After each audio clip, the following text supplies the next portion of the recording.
All right, good afternoon, everybody.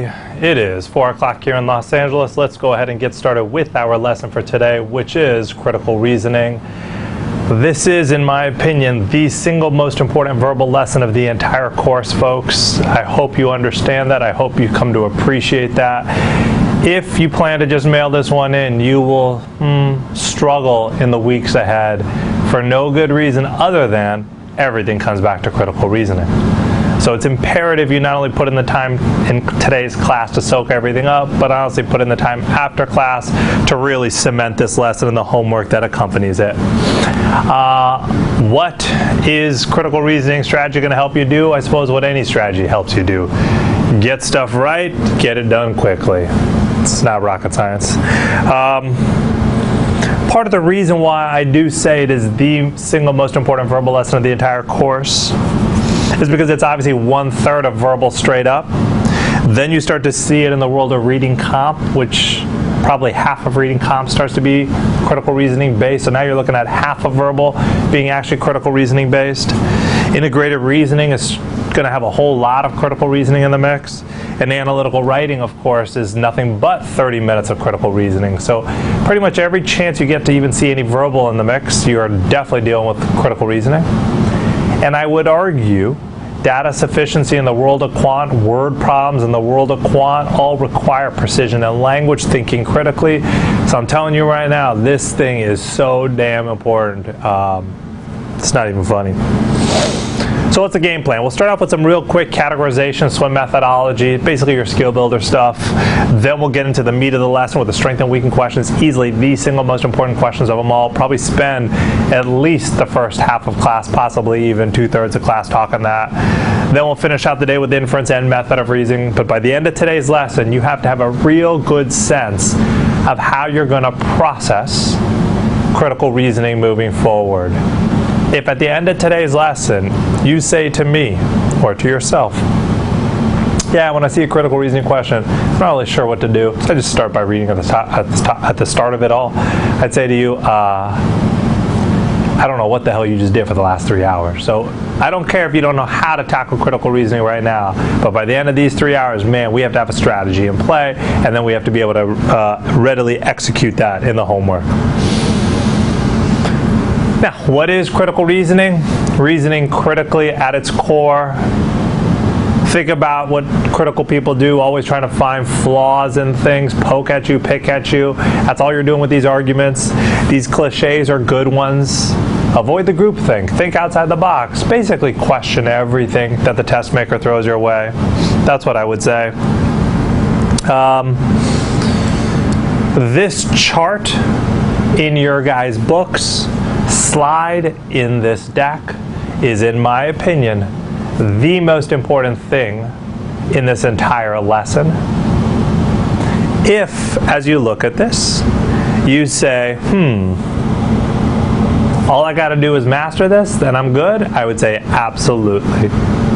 But please make sure you understand that memorization is not mastering, and thus any idiot can memorize this. But to master it really means to understand it through and through. So we'll kind of go through this real quickly, and then we'll spend the next 3 hours honestly just coming back and more or less fleshing this stuff out. So each of these rows represents one of the swim categories. The first two are easily the most important. They are based off either positive trigger words or negative trigger words. In essence, remember, your job is to scan the question stem first, figure out based off the trigger language what type of question you're dealing with. As a reminder from last week, the first day of class, we talked about formal argument structure. We talked about syllogisms, using facts or evidence in the form of premises to prove conclusions. And thus, when you are trying to strengthen or weaken an argument, you're focusing your attention on the conclusion itself. You have to, because you're trying to make it stronger or weaker, in essence. But when you then try to provide an answer, it's going to be in the form of additional facts or evidence that's either going to strengthen or weaken the actual conclusion. Now look at these tips, folks, because these tips are interchangeable with the exception of one thing: the burden of proof, what you're trying to accomplish. A lot of people, when they do strength type questions, are convinced they need to prove something. That's actually not true. You don't need to prove it, and the reality is I don't think I've ever seen a single question that has an answer choice that actually proves anything. Unless if you try to search for that answer, you're going to eliminate all 5 answers, and then you're going to say, oh, I don't have my answer. Shit, now let me just randomly guess. Doesn't end so well. Same thing on the weakened side. You ain't going to disprove anything either. So don't think of it as I need to prove it or I need to disprove it. No way. Your job is either to make it more likely or less likely to be true as far as a strengthen or weaken question, respectively. So notice the first tip there on the strengthen side. It says you need new, relevant information. Very, very important to understand that. If you make a mistake here today, in the world of strengthen and weaken questions, my guess is you are going to get it wrong because 99% of the time you failed to provide new relevant information. That line is so easy to just kind of read and throw away. Don't. That will be the reason you get questions wrong. So let's make sure we truly understand it. New just means tell me something I don't know. Relevant means tell me something that matters. That's in layman's terms. So to kind of help you understand this, imagine a situation, perhaps, where you're hauled into court, and then you have me repping you. Judge asks, hey, do you got something to say on behalf of your client? And I do. Then the judge asks, okay, great, got it. Do you have anything else you wish to add? And I say, I do. But then what I do is I just go back into the same old shit that I just gave him 2 minutes earlier. The judge is going to look at me at that point, look at you at that point, and then question and say, hey, how the F does this help your client when you just told me this 2 minutes earlier? And I'll say, you're right, my bad. So I'll go back to the table, I'll rifle through my papers, and I'll come back with something new. And the judge says, are you ready? I say, I'm ready. And then all of a sudden I go back and start talking about my daughter's back to school shopping list. The judge is going to look at me and look at you and once again say, now I get it, this is new. How the F is this relevant to your client's position at this point? He's being charged with freaking manslaughter and you're sitting here talking to me about your daughter's back to school shopping list? I'm going to throw both your asses out of court in about 2 seconds if you keep this up. And so you realize at that point that not only you made a bad choice, but I made a bad choice because I'm starting to give the judge information that isn't helpful. It's neither new and it's not relevant. If I want to make you happy, if I want to make sure the judge is happy, all I'm doing is giving them new relevant information. Now, how do I figure out what is relevant? It's not complicated. Pay attention to the facts that have already been provided in terms of that conclusion. So if the DA is sitting there saying that you need to sit frickin' in a life sentence because of the manslaughter charges and so on and so forth, and nowhere in there as the support for that charge does he try to suggest that the back to school shopping list of my daughter has anything to do with it, I'd be an idiot to start bringing it up because there's no gap in logic there. And I think that's something that you're going to start to realize. So if you look down below, it says, look, you want to try to expose that gap in logic. You want to start trying to reflect a bit. And I started trying to talk about this on the first day. I have this idea that it's important that we pause. We pause and we predict. So pause to predict. It's really pretty straight simple. Because on every single strengthened question, every single weakened question, the logic is not going to be airtight. And we started seeing some flawed logic last week.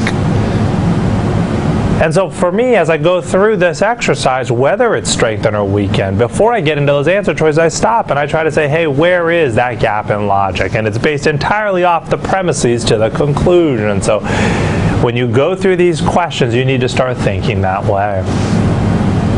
That's strength and weaken, easily the most important questions of them all.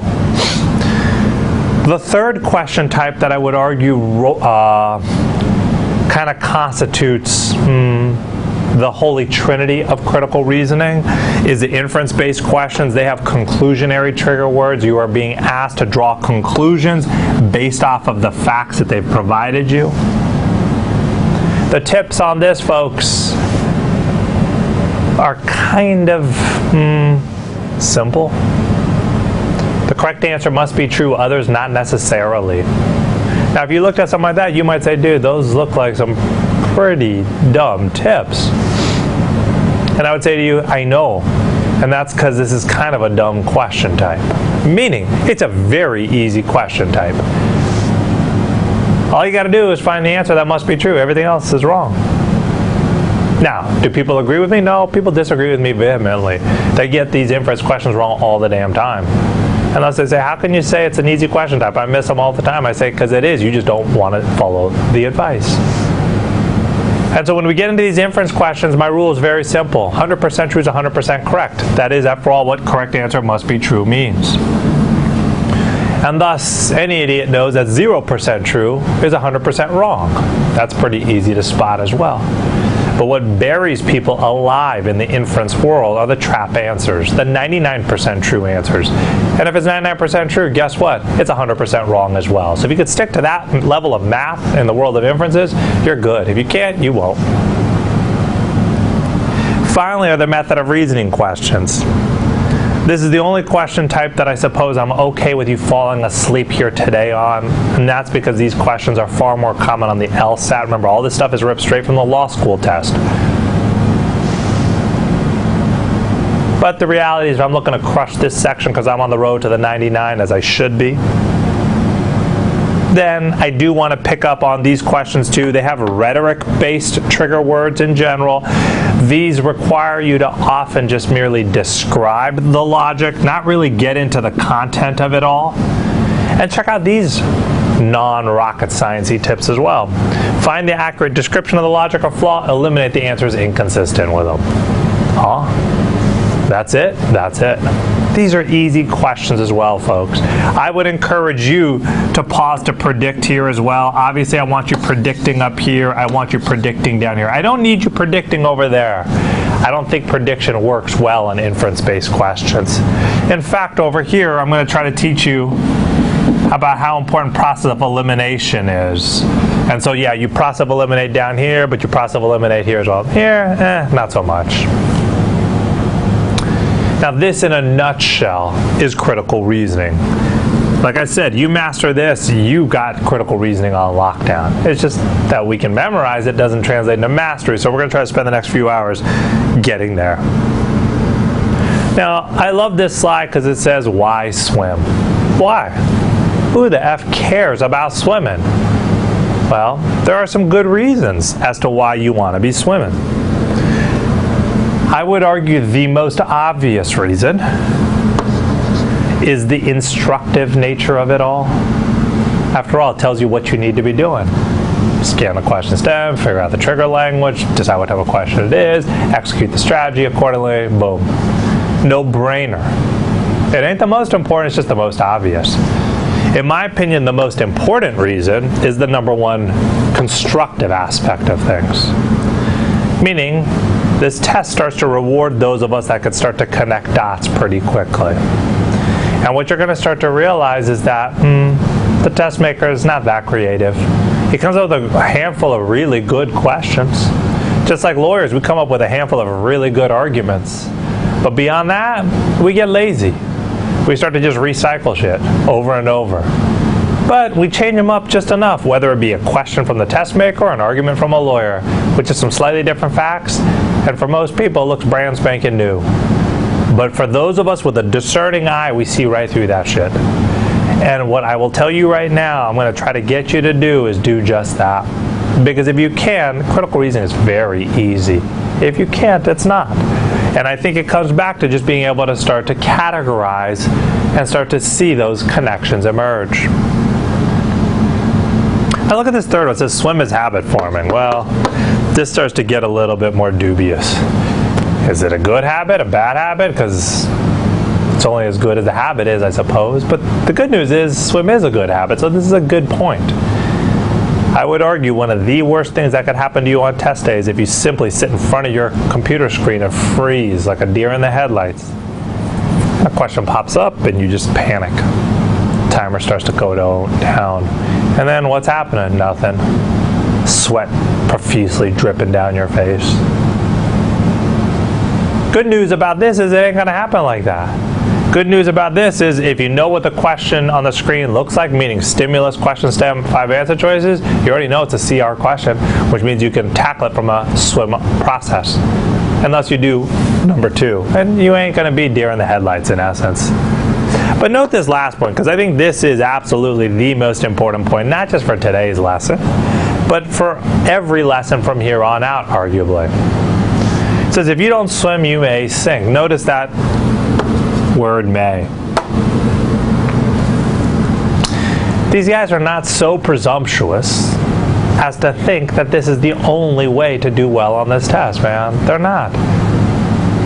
I have students from time to time who spend, I don't know, half an hour on the verbal section. 40 minutes maybe if they're on a slow day. Entire verbal, 40 minutes, and they end up in the 90-some percentile. Well, in that case, I'll be honest, they're not effing swimming. They just close their eyes, put their finger on the screen, and their fingers do their thing in essence. So if that's you, you be you. I don't need you to pick up on all this crap that I'm about to lay down. But if that ain't you, meaning you can't get the hardest of questions right with not a lot of time being burned off the clock, then it's important you pick up strategy. So whether it be today with critical reasoning, next week reading comp, the week after with sentence correction, if it be algebra, word problems, whatever the insert the blank strategy is, if you ain't already doing stuff at the highest of levels with not a lot of time being burned off the clock, then this is where you have to open your mind and be willing to change. If you're not, then why are you here? Again, these are questions that one needs to ask themselves before they get knee deep on a journey like this. It's not for fun that we do this. Because look, a lot of us can get easy questions right. Unless we think, well, we got good strategy, who the F needs more?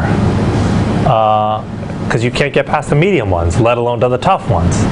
Or some of us get the hard questions right, but it just takes us a lot of time. How the hell are we going to beat the timer to beat the test if that's the case? So this is where you need to understand, like, hey man, you're not going to sink if you don't swim, you just may sink. And that's true across the board. Now, finally, this is our first verbal lesson of the course. Because of that, I want to make sure you understand how I would grade you, so to speak, in here based off of how your performances are. Because this is not the same as a quant lesson. Quant lessons, there's no really prize for second or third place. You just either get it or you don't, and that's pretty much it. The world of verbal, it's not like that because there's no right answers in the mix. There's only best answers. And you have to start to think about things that way. So let me give you 2 hypothetical students here. Call them student 1 and student 2. Let's say the right answer to this question, hypothetically, is choice C. Let's say on this question they both pick choice D. They are both on their face the same level of fool, right? They both got it wrong, they both picked the same answer. What else is there? Well, I will argue there's a little bit more color that I can add to this. Student number 1, when student number 1 was making his ultimate choice, knew that choice A was out, knew that choice B was out, and then let's just say was choosing from C, D, and E, and then ended up choosing choice D. Student number 2, let's just say on this one, knew that, let's say, B was out, knew that C was out, and then was just choosing from A, D, and E. Again, 1 and 3, they're both choosing. On their face, they're both choosing D. The right answer is C. They are both idiots. But I will tell you right now, in my opinion, student number 1 has hope to become a 99er, or at least somewhere on that path. Student number 2, no effing hope at all. And I just want to be clear about that. Why? Student number 1 is open to the possibility that he ain't at the top of his game. Is open to the possibility that there may be things that are beyond him that he just doesn't know, and is okay with that. And thus, when he makes his decision, he's like, I don't know if it's C, D, or E. I'll pick choice D. I know A and B are wrong, but C, D, and E, they're above my pay grade. I'll make the best choice I can. I picked wrongly, but I did the best I could. Student number 2 is a full-on idiot. The reason is, student number 2 knew that choice C was wrong. If student number 2 knows so much, how the hell can anybody teach said student? It's impossible. Student 2 is too smart for the rest of us. You do not want to be student number 2 ever. I'm not saying I want you to be student number 1 always. Hell no, I want you to get questions right in here. But if you're going to get questions wrong on a verbal lesson, be student 1. If you are student number 2, you're the kind of guy that likes to shoot first and ask questions later. And again, I will tell you right now, that won't work out for you. Maybe later I'll share a wonderful email that I received on Friday from a student who was once in here, but is no longer. Because she wanted to be coddled. She didn't want to be told she needs to drop the course when she was a freaking a piece of work, is what I will say. This may not be what you want to hear, but remember, I think it was like 90% of us want a 7 something. If you're going to find yourself in student 2's shoes, you ain't ever going to get there. Let's be absolutely crystal clear on that. Because remember, it's all about habits. And if I develop bad habits from the outset, there's no coming back from it, folks. All right, with that out of the way, let's go ahead and get into the meat of our lesson, starting off with strength and weaken questions. Easily the most important questions of them all. We talked about being able to find conclusions. Obviously, lesson 1, we talked about the 4 ways to do it. First 3 are great because they're trigger language dependent. Last way is awesome because it always works. It's just a pain in the ass because it takes time. So with that, then, I want to bring us to our first question of the day. This question is a very nice question. It's a very nice question because, first of all, it ain't tough, yet it's going to trap a boatload of people. Why? I don't know. It's been a week maybe, and we've forgotten this whole notion of respect, which, by the way, hopefully you guys all got a chance on Friday. I sent out like 3 emails on Friday. I got some real good emails on Friday, I thought. 2 are really good. But I even liked the email, and I know we just started our journey together, but I liked the guy who was on the verge of like slitting his wrist, if you got a chance to read that one. And notice how he kind of came back to hour 1, day 1 eventually, and then all of a sudden, like, the sunlight came out and the clouds parted. Just kind of keep that in mind. But for me, I thought a common theme running through all those emails was just, again, just having some level of respect for everything we do. So again, on a question like this shit ain't hard. But that don't mean that a lot of us are able to crush it right off the bat. Hell, if I recall correctly, we only had 1 lawyer in here. And as a result, the rest of us aren't even lawyers yet. So this ripped straight from the law school game. So, you know, let's take our time with it. There's no rush. There's no prize for first, as a reminder.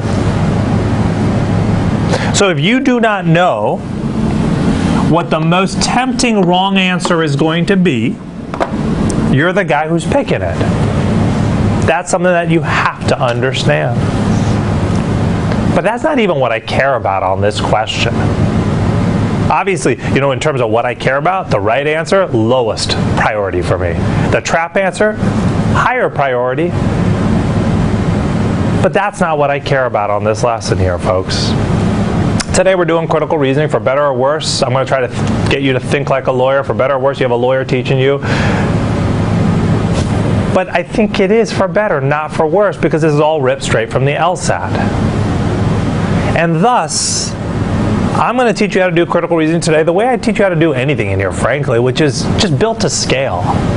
So today we'll be talking about questions in ways that I would argue when we get to advanced verbal in week 5, if you soak up what we're talking about here today, it should not seem like an advanced verbal lesson at that point. The questions will say otherwise because they're going to be harder and more people will be getting them wrong in the general population. But it should not be the case here because I don't got time to teach you how to crawl, let alone walk. I want to teach you how to start flying here today. And it's important you start to realize even on an easy question like this, it comes down to, again, what best practices are. So for me, it's not about the right answer and shit. It ain't even about the trap answer.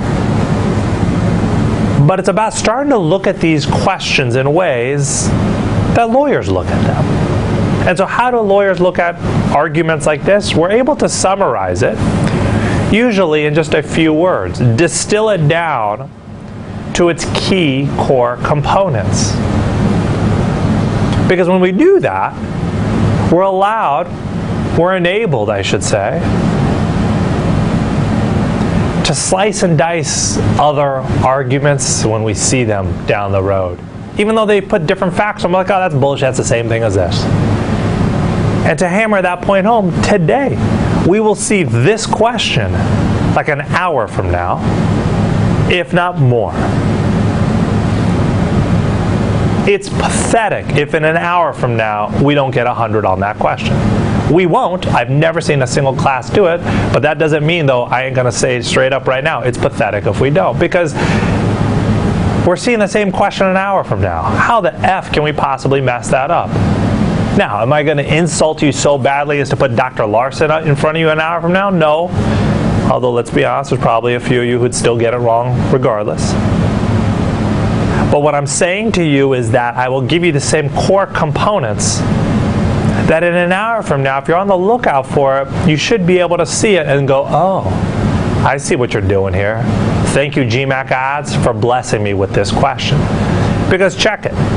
Some of us will start to get into this habit like, oh, I got 2 minutes of question, boom, there it is. Well, first of all, you got 1:48 on average. But F that, if I get the same exact question an hour from now, isn't that a question I should be spending 30 seconds on? Like, in what world is spending the same amount of time on the question make any sense at all? I could tell you, not in a 99er world or anything close to it. So again, be accountable as you start to go through this. That was another huge, I think, theme. It's almost like what I loved about that, like, crybaby on Friday. You know, I don't want to be told to drop the course. Well, you fucking should drop the course. You ain't cut out for this. And then the other guy, the guy who got a 750 and who was like joking about how his like brown parents want him to like get an 800. And that guy, I like very early on, I kind of pulled, and he said as much. He said, I thank you for pulling me aside early and basically talking some sense into me. And it was like, all it comes down to is just being accountable. Anybody can beat this test, guys, anybody. And so the one thing that I want you guys to be able to do as you look at this argument here is be able to summarize it, I think, in 2 words, maybe 3. But listen, those 2 words or 3 words cannot be any single word that's on this slide. The reason for it is, like I said earlier, I ain't going to give you another question with Dr. Larson and sleep deprivation. So if you look at this question, you're like, all right, boom, I know how to summarize this. Sleep deprivation, I'd say fail. You might have gotten the question right. Good for you. You might have even gotten the trap answer right. Okay, fine. That ain't telling me that I got hopes that you're going to be in the 99er club, at least on the critical reasoning side of things. Because you want to start to push yourself hard from the get-go. Don't get lazy. Push hard, especially if you're hungry. If you're not hungry, that's okay too. You know, if you're in that crew that, hey, I just want to 5 something, that's okay. Don't worry about any of this. Just pick the right answer. But like I said, aim high, man. Aim high. Don't tell me, oh yeah, I would summarize this as strengthen an argument. How the F is that going to help you an hour from now? Oh no, I got a better one. Logical gap. What the fuck? Like, that ain't going to help you. Remember, the whole point of this is to be able to connect dots, to construct patterns. And thus, if you start to summarize this in ways that are so generic, when you see the question an hour from now and it hits you in the face, you're going to be like, oh, That was weird. What was that? Like, you ain't even going to be able to connect those dots. So you want to be specific enough, but general enough. It's kind of like this in-between point, folks. That's what you want to be thinking about. All right, so with that then, let's go ahead and slowly take a crack at this question. I need some serious respect being brought. Like I said, I could tell you right now what the number one wrong answer is going to be. The question is, are you going to see it? If you are, then great. That means you ain't picking it. As a reminder, I don't want to have to do this, but I'm just going to do it just in case. I don't want to increase my blood pressure any further today. Nobody cares what you think the right answer is. No one cares what you think the sucker answer is. No one cares how you did it. No one cares how you didn't do it until you're asked. And I'm going to ask you so much. Again, this lesson kind of sucks. I got to start with a little bit of lecture, but after this, there's no more effing lecture. So with that, let's put 2 on the clock. Let's get this started.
All right, guys, let's slowly start taking a look at this question here. I think this question's a great one. There's so many takeaways that are possible. We do have all 5 answers on the board, though, and so I want to start commenting a little bit about that. In fact, I think one of those emails on Friday, from the guy who got that 720, I think it was, and who was so wholly unsatisfied with it, he made his joke about the Galapagos Islands. Like, if you're on an island, that's a bad place to be. So even here today, I see some of you are sitting in answer choices where it looks like maybe it's you and your second closest buddy in this class. When it's a wrong answer, that's not a good place to be. If it's a random guess, I'll take it. Remember, I'd rather you be guessing any day of the week than sitting there. Oh, I don't have enough time to get in the polls. I'm just going to sit this out and see what happens. You will fail on test day. It's very simple. The test doesn't wait for you to have all the information and time you want. You got to hit it and you got to move on. So if I find myself on an island and it's not a random guess, then I need to start asking myself, why was I so convinced this was good when everyone and their mother ran as quickly as they could away from it? But if it's a random guess, I can live with it. Although I'd like us to start to think about how to make them less random, I suppose. So let me ask you this question here. Any idea what the most tempting wrong answer would be because someone just went into autopilot mode on this question? They just started saying, hey, this question speaks to me. I feel like I'm the guy talking to Dr. Larson. I hear his advice. Shit, this is what my doctor told me. Yeah, look at that, man. Dude, you guys are on fire. Nothing but A's in the mix, and you guys are 100% correct. Exactly right, Sean. All right, so let me ask you this. Although I would say that E makes it I, but fine, I'll take it. Choice A is absolutely the number one wrong answer time and time again. But here's what I want to ask you guys before we go further. Like, if I were flirting with choice A, is there like another answer choice that you would say pretty much says the same exact thing as choice A, and thus I'd be torn, do I go home with A or do I go home with another answer choice? If so, what is that other answer choice that you guys saw and said, huh, this is kind of weird? Yeah, exclamation only, Senor Romero. It is indeed choice E. I love it, love it, love it. So here's what I want to take a step back on for a second. Because right now you're about to get what I would say is the first takeaway. Shit, there's probably been a lot of takeaways already, but a real good takeaway in my opinion is, hey, answers, if they smell the same, they stink, guys. Think about that for a second. How the F can I have two answer choices that are correct? Like, if I look at, and if I'm in choice A, remember, the world of verbal is being able to talk shit to any other answer choice that you're not picking. That's the way you do it. Like with the quant, you just do the question right, you move on. But when you're in the world of verbal, you pick the answer choice that you know to be correct, and then you feel sorry for every other idiot out there that's picking every other answer choice but the one you just picked. So if I'm in choice A, you don't even understand how much crap I'd be talking to choice E. Like, really? Why don't you go home with that crybaby on Friday? You should have dropped just like her. You can't handle this class. And if I'm in choice E, I'm saying the same exact shit to the guy in choice A. I can't do that though, because they're both saying the same thing. And you know what they're saying? They're actually both giving you the right answer, just not to this question. And so a lot of times what you will find as a classic sucker move is the right answer to the wrong question. And what I mean by that is, oh, this is question 2. You mean this is the answer to question 3? No, dude, it ain't that freaking complex. It's just that, hey, this test knows how to exploit common mistakes. They know how to write questions in ways that are going to get the students' minds going in a slightly different direction. And so right now, I would argue that choice A and D are great answers if I simply change this one verb. So question for you. What would you change that verb there to read if you wanted A or E to be good? And this is where if I want you to start thinking like the test maker, remember, it's all about climbing to the top of that pyramid, you understand how to create. Yeah, awesome. Stephen, Carl, Roy, Kylie, Lisa, Felipe 2, Jacob. I'll take Squish, I suppose. Although Squish. No, Squish is probably better. Squash doesn't make sense. Squish is good. Absolutely right. Because think about what's happening here. My guess is some of us, those of us in the A and E world, almost a little over a quarter, by the way, you start to look at this and you say, man, I understand this question. I work too damn much. I don't sleep enough. I know what I need to do. Just cut it. Boom, choice A for the win, choice E for the win. And it's like, no. You can't do that. I already told you this is an easy question, but I also said this isn't that easy. You have to bring respect. Like, what did you think the sucker answer is on this question? Choice C? Hell no. Again, it's a relevance issue. Like, who cares how much the variance is? It just has nothing to do with anything. And so as you're looking at these questions, the one thing you always have to be thinking about is who's in your rear view mirror. And I started introducing you to that concept last week. Like me as a 99er, the only clown I see in my rear view is the guy who's getting a 700. Because all I want to do is be better than him.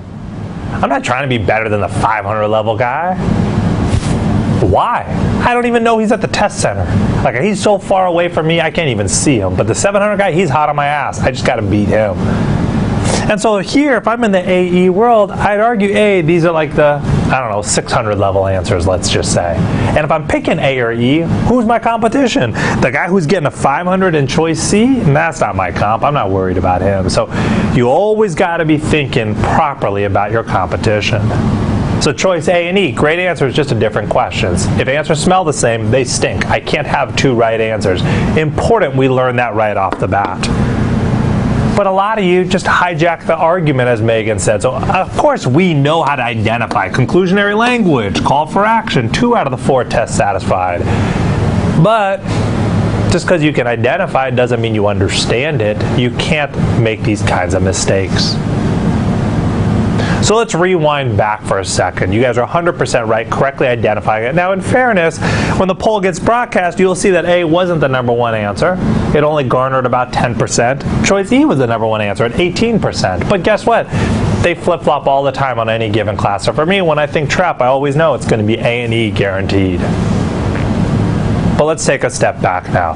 Like I said, getting the right answer on this, nothing to write home about. Getting the trap answer, be able to identify like you guys did, which was great, maybe something to write home about, but nothing that I truly care about. I shouldn't say nothing I truly care about, but I want to push us hard and push us to greatness. So what I care about now is how we summarize this argument. And again, as a reminder, it should not be one single word that's on this slide.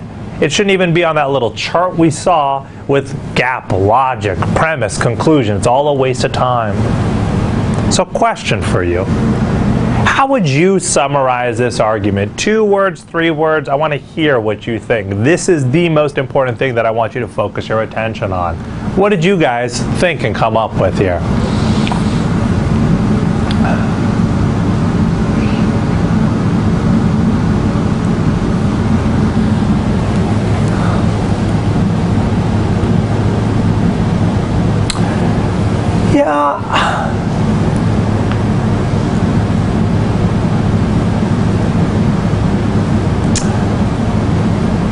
So here's what I'm going to say, guys.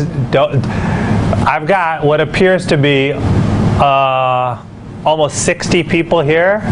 I will tell you right now, if only 3 people are going to give me what they think, I'm going to mail this in. Like, I don't even care. Like, I remember what I said on first day of class. I don't care. You come to class prepared. You come to class ready to participate. If you're not here ready to participate, log off now. Very important to understand that. Because I can't care more about your fucking GMAT journey than you do. Let's be clear on that. So you come, you try, otherwise we move on. And that's okay. I think you know, look, there's no real wrong answers of sorts, but let's give it a go. I like what I'm starting to see, people trying on this. Because check it. If you're gonna, you know, just another quick heads up of sorts. Like if we think we're gonna spoon feed any answers, like spoon feed in here, I'm not a spoon feeder. I'm not a hand holder. But I will teach you right now that this stuff is all scalable very quickly. Now, Carl, you're writing, your summaries are, we want to stick to like 2 words here, guys. 2 words, ideally. And a lot of you guys are starting to see that there's a connection that's being skipped. That's all right. You were giving me 2 paragraphs. That's all right. So the one thing that I would say to you, because you never want to summarize it more. Oh no, now we're starting to go back to damn. So listen, we want to stay away from gaps, logic. Angela's starting to go down that road. So let's rewind back, and I want you guys to start to see that I think a lot of you guys are overcomplicating things. Let's be. There we go. Oh, I can always count on IT to come through. So let's rewind back on this. Oh man. Here's what I'm going to say on this one. Let's go back and now remember, as a reminder, moving forward, you never ever want to talk about anything that's going to be on the slide. Just ground rule once again. I like that we started trying. I was ready to just quit today. I don't care. I'm tired, man. But you guys gave me hope. Let's do better on the second question. At least just try. And remember, like I said, I demand a lot of you in here. If you're like, dude, this is kind of a very pushy guy. He wants a lot out of me. I just want to fucking mail this lesson in. Like the rest of this course. Don't come to class. Find another class. Go sing Kumbaya for a while. But if you want to do well, come here, we'll do it. That's all I say.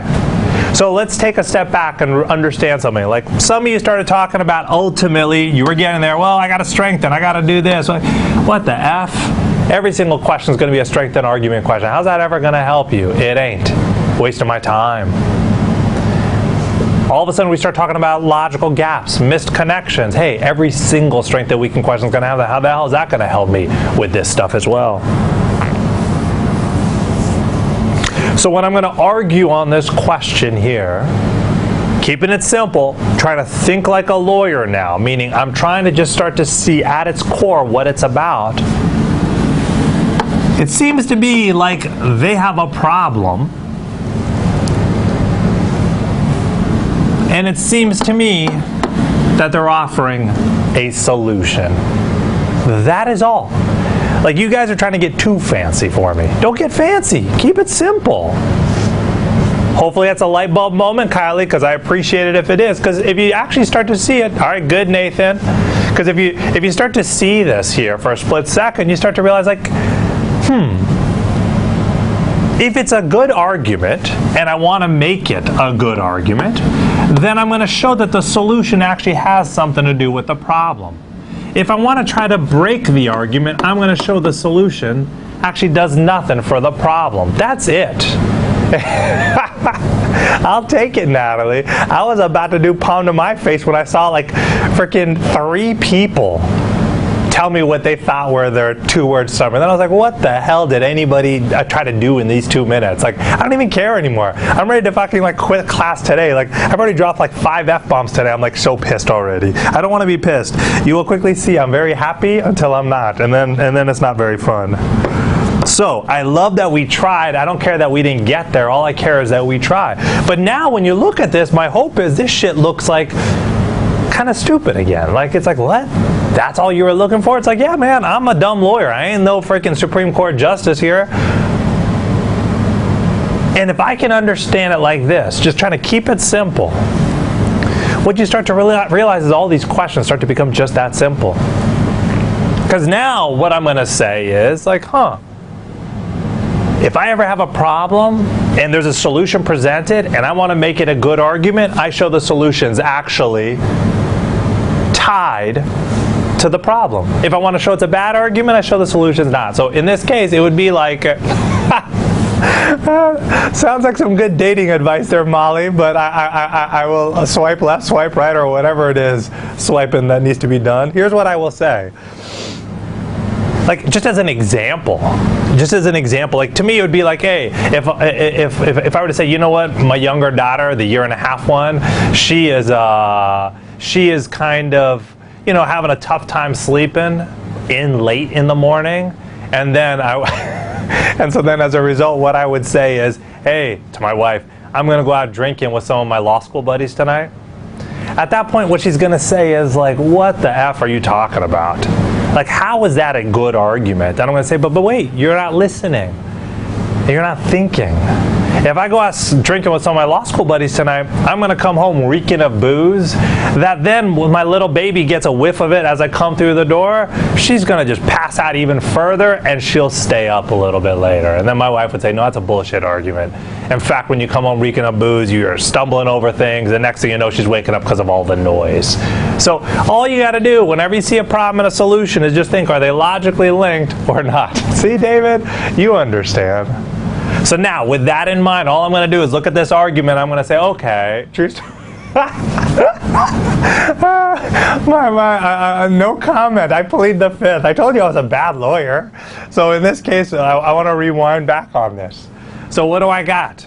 The problem is sleep deprivation. The solutions, I got to restructure the workday. So when I ask you to pause to predict, all I need you to do is be able to find an answer that basically links the restructuring to somehow the sleep deprivation. I don't know why, I don't know how, I'm not a sleepologist, I'm just a lawyer, or at least trying to think like one. So now I come into these answer choices, and what do I see? Choice B, employees would get more sleep if they had greater latitude in scheduling. I love you, choice B, but I respect you. I'm going to make sure I'm not moving too fast. I'll check out the other options and make sure I'm making the smart move. But you're exactly what I predict. But again, when I ask you to predict, it's only this is that I ask you to do. I don't need you to do this word for word, because some of you are going to be like, well, I couldn't predict employees would, get more sleep. Neither could I. Welcome to the club. But you don't need to. So I'm almost ready to pick choice B. Shit, I'll bubble it in the screen. I just won't hit confirm or submit. And I'll read choice C. Individuals vary widely in the amount of sleep they require. Again, objection, relevance, Your Honor. How the F does this affect the client's case in front of me? If I'm teaching the GMAT, I say, so what? Tell me why their sleep amounts varying would actually strengthen the argument. Of course it doesn't. D, more people would suffer from sleep debt today than did in the past if the average number of hours worked per week had not decreased. I would say to you, at best, it again starts to look like A and E. At worst, it does nothing for my argument. So yeah, choice B for the win all day long. And most of you guys got there. But again, for me, I would not be happy if I just got the right answer. Not if I'm in this class to try to get a 760, let alone even a 7 something. And thus, I would be thinking to myself how easy this question can be, especially when I start trying to break it down. And that's what I want you to think about. I'm telling you right now, when you get into the official guides at some point, you're going to start to see all these questions repeat over and over. And at that moment, if you're connecting the dots as I'm asking you to connect the dots, you're going to start to realize, like, dude, this is easy. Yeah, and again, all you need to do is have some level of respect. Remember, just to that point, to Jamie, I want him, and Vivian even, I want to make sure you guys don't get into this habit of changing answers. Like, okay, you know what? I think B is the right answer, but you know what? Maybe it's a trap. It came too easily to me. F it, I'm going to go to choice A. Like, what? At what point in the video did I teach you that strategy? Don't put that shit on me. So you have to start to take a step back. If you're going to change your answer, you have to have a reason why. It's kind of like when you go through these answer choices, you say, like, it's not enough to be like, oh, A is wrong, C is wrong, D is wrong. What you have to do, and let me just give you insight into how a 99er thinks, is, hey, it's all right, Roy, you're honest enough to admit it. I know there's plenty of others that do that. You got to go through A and you got to be like, oh, yeah, I know A is wrong, but A is wrong because it's a trap answer. It misleads someone because it punishes those that are going to hijack the argument here. In fact, A would be a good answer if instead of restructure it said shorten. Boom, let's move on. Like, that's the kind of thoughts that go through a 99er's head as he's going through it. And we're talking about lightning fast processing. And that to me is the key here. All right, with that then, I want to take a look at this second question here. But again, as we get into this question, what I want you to be able to do is obviously pick the right answer. I need you to see what the trap answers are going to look like. Again, the stuff that's going to be so tempting to people. The right answer to the wrong question. People that are missing out on particular language or hijacking the tone of the argument. But then what I need you to be thinking about more than that is, again, what summary you would use to describe this. I think a lot of times what we start to go through is the same question over and over. Like this question, you're going to see this in advanced verbal in week 5. It should not be tough then, because we've seen it in week 2 now. Now, the only reason it's not going to be tough then is if I'm starting to see that, hey, this argument repeats itself and I can summarize it in a way that is scalable. Please make sure as you go through this, you do not use a single word on this slide. Again, that's the one thing you want to start to pick up on. Don't overcomplicate. You saw the last one. Keep it simple. Let's put 2 on the clock. Bring some respect, and then let's talk.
All right, guys, let's go ahead and take a look at this question slowly. Before I do, I want to comment on a great quote that I just got from one of you.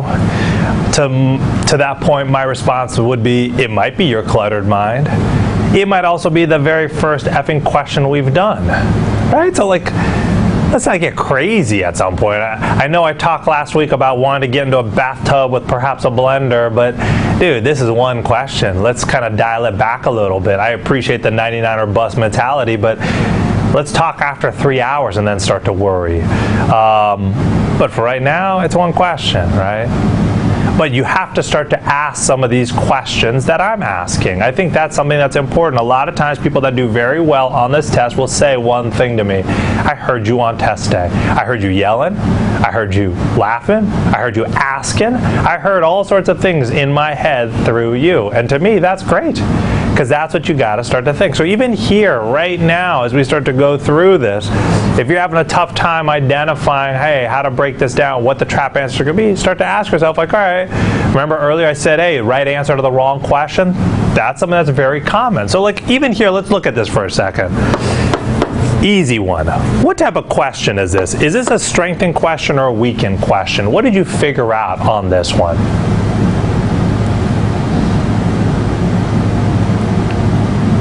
Yeah, okay, good. And on that note, I want to, hopefully you guys all took to heart what my comment was, because it looked like a couple more people were asking Megan, like, hey, why is it new? What do you mean, why is it new? Go back and reread. It ain't in there. I think a lot of us, like I said in my comment in the main chat there, we're lazy when we craft our arguments. And thus we just fill in gaps for other people when they give us whack-ass arguments. But then we kind of expect others to do the same. You can't do that on the GMAT. Read things carefully. A lot of us are not reading carefully, and that's how we're going to start to eat it very quickly. So at least you guys are telling me, dude, this is a weakened question. Absolutely. This negative language here, definitely a weaken. So one of the common types of mistakes that people start to make on this test is the right answer to the wrong question. So sometimes that means they rewrite the question as we saw in the last one, or sometimes they just F it up. So this is a weakened type question. Some idiot out there, the polls don't lie, will then just do it as a strengthened type question. So question for you, what is the strengthened type answer here? What do you think someone is likely to pick on this if they're like, oh yeah, let me strengthen Nate out over here? But it's like, what? You do realize what you're supposed to be doing, right? Okay, good.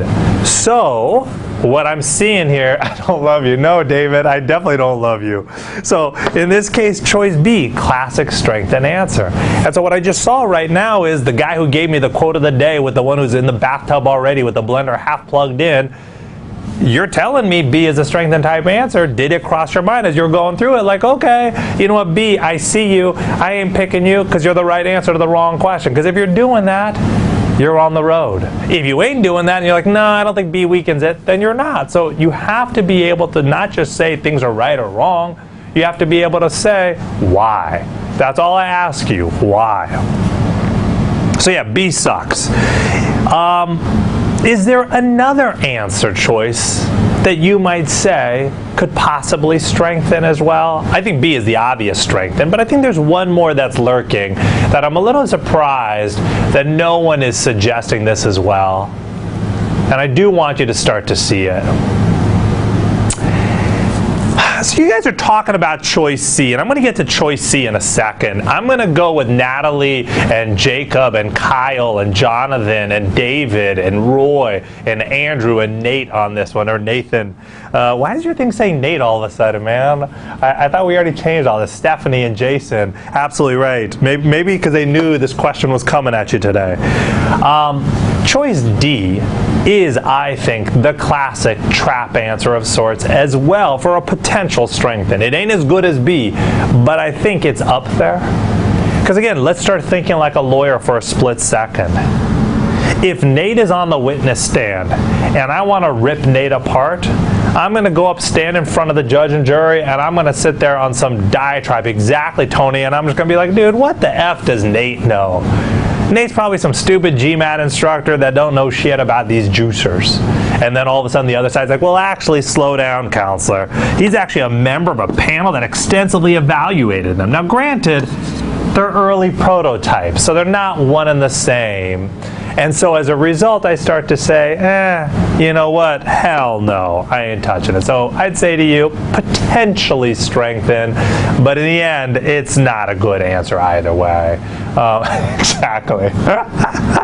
So now let's go back and start to take a look at this. A, C, and E are the only options I'd be considering. And I think C is a classic sucker answer as well. So question for you. If I were to pick choice C, what language in this argument do you think immediately suckered me in? Like I got tempted by this and I thought, this must be the conclusion. Yeah, exactly. So start to notice it's that money talk. Save your own money. That's what it's all about, you know? Save your money. Exactly, Stephen. And so when I start to take a look at an argument like this, it's like, well, wait a minute. Was this all about the money? Like, I know we've been to Costco, we see that like $700 Vitamix, and you're like, dude, that looks like a ripoff. My little freaking Ninja or a little, like, you know, Bullet or whatever that crap is, it does the job. But remember what this argument is about. This argument isn't really about saving your money. This argument isn't really about saving your money. Nice, Jacob. Well, I'm not going to say anything. I'm going to filter. So the one thing I'm going to say is, notice there's a lot of like, I don't know, bravado here with this argument. It's like, save your money. If you want carrot juice, eat a carrot. But why is he saying all that? Notice what the support for this argument actually is. The support for this argument is that there is no indication that juice separated from the pulp of the fruit or vegetable has any properties that it does not have when unseparated. So he's basically saying, hey, there's no difference. That's his support. He's not talking about the money there.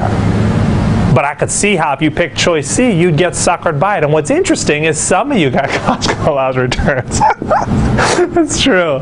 And so one thing I would say is I noticed how some of you who picked choice C, by the way, aside from what was a very pathetic participation to start, I want to thank you guys for at least being a breath of freaking fresh air.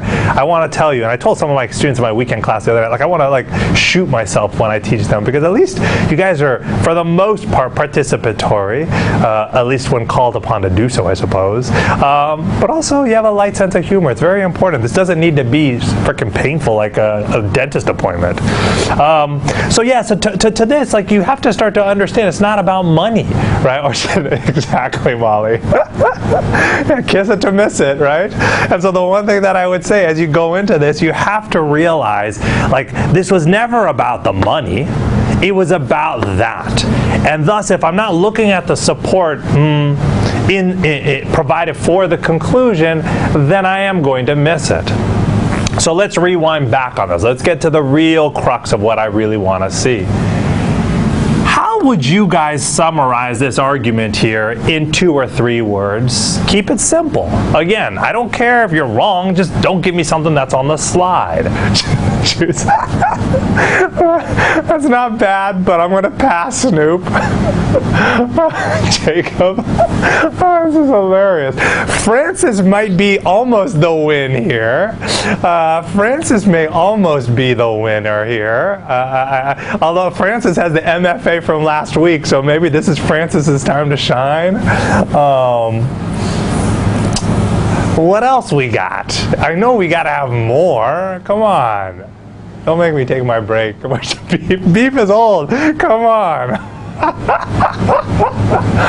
Hey, Tom might be there with the win. There we go. So now I want to get to Lisa. I love you, Lisa. Lisa with the big time win. There it is. Lisa's the winner. She gets the gin and juice for the night. So let's rewind back. Gin and juice was good. That was classic. All right, so here's what I want you guys to take a step back on. And Gurpreet is right, but not as right as Lisa. So let's rewind back, and I really want to see this. Notice what Lisa basically said. 2 choices. That is GG, Lisa. we might have to change her name up in here. So the one thing that I would say as we go through this entire argument was just about one thing. Well, I guess two things, two choices. That's it. Like anytime I ever see an argument from here on out, all I'm thinking is, damn, if I ever have two choices, I know what to do. In this case, it was really just about fruit v. juice, as Gurpreet said so nicely, right?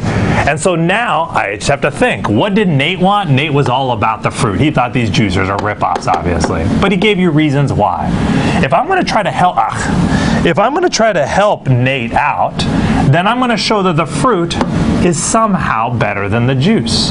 If I'm going to try to F with Nate, then I'm going to say the fruit is somehow worse than the juice. I don't know why, I don't know how, I'm not a juiceologist, I'm a lawyer, or I'm just trying to think like one. So now I start to get into my answer choices here. So what do I got? Choice A. Most people find it much easier to consume a given quantity of nutrients in liquids, so easier to consume liquids than to eat solids. Liquids easier than solids. Looks like it's exactly what we want to pick. I love you, choice A, but I respect you. Let's see what happens. Well, of course, choice B said juice from the juicers is less healthy than the fruits. Juice worse than the fruits. That's why it was such a strength and type answer. By the way, we didn't touch B, we didn't like C, we kicked D, so all I have left is E on the board. Vitamin pills that supposedly contain nutrients available elsewhere only in fruits and vegetables often contain a form of those compounds that cannot be as easily metabolized as the varieties found in the fruits and vegetables.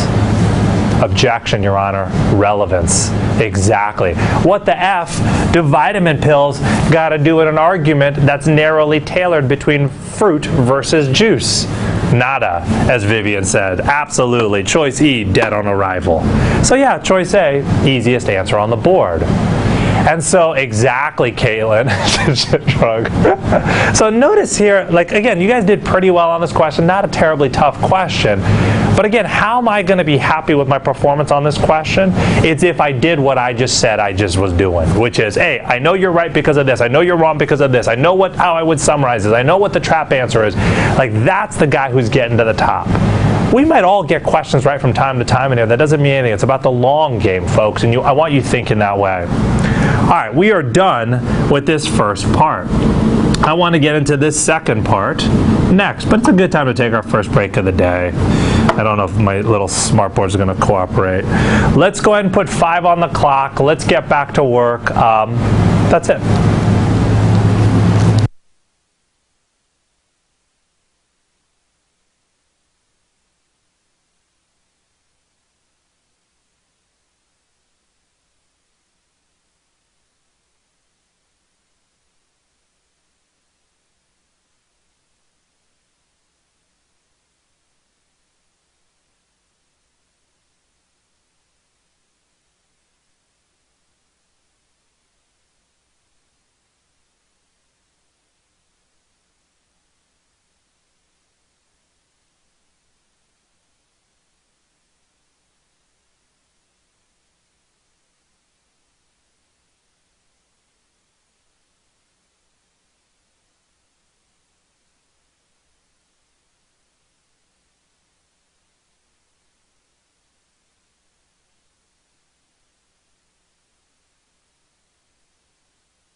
All right, guys, let's go ahead and get into this next section here. I love the little Slack group there, Sean.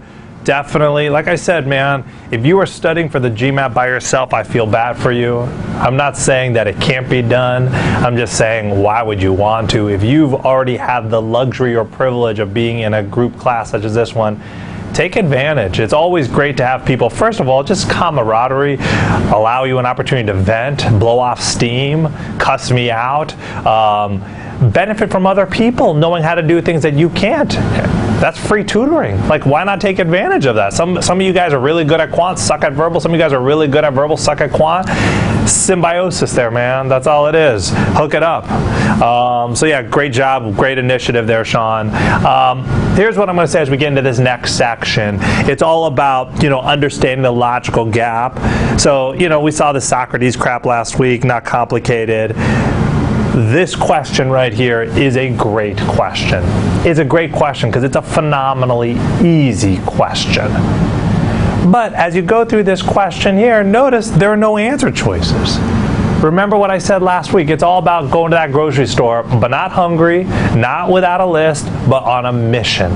Where you're just in and you're out. You're not dicking around, going up and down the aisles with your carts, knocking people over, looking left, right, center. You're in, you're out.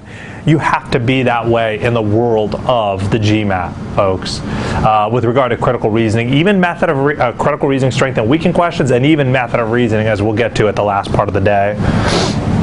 And in order to do that, it comes down to being able to identify those gaps in logic. So even on those last couple ones, we started seeing the gaps in logic. Okay, well, we saw two options. What was the gap in logic? Why one was better than the other? Why one was worse than the other? With the first one, we saw the problem and the solution. What was the gap in logic? That the solution didn't have necessarily anything to do with the problem, so we had to then show that connection. Same thing here.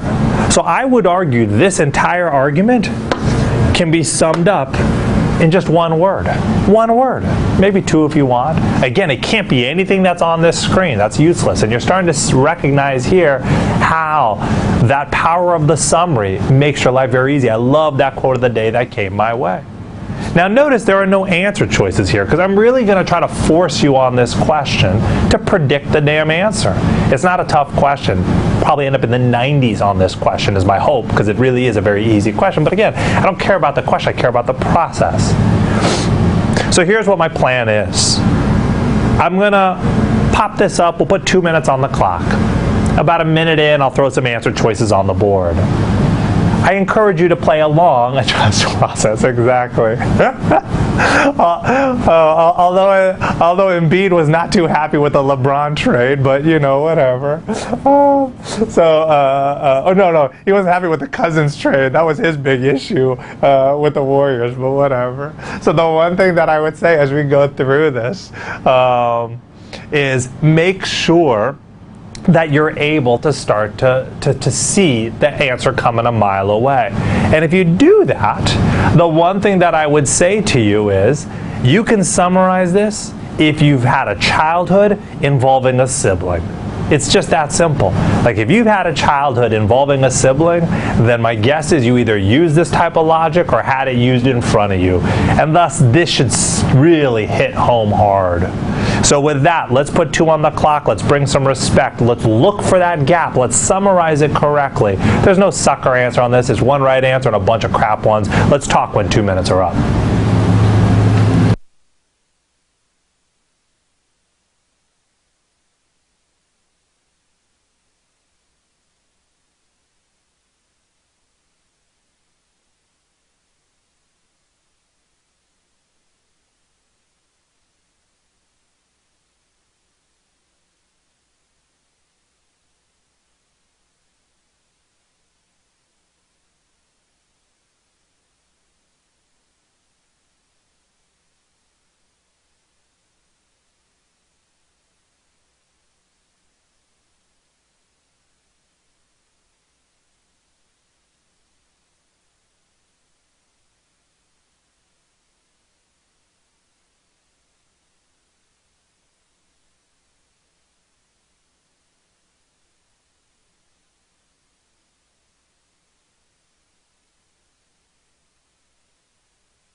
All right, guys, let's go ahead and take a look at this question here.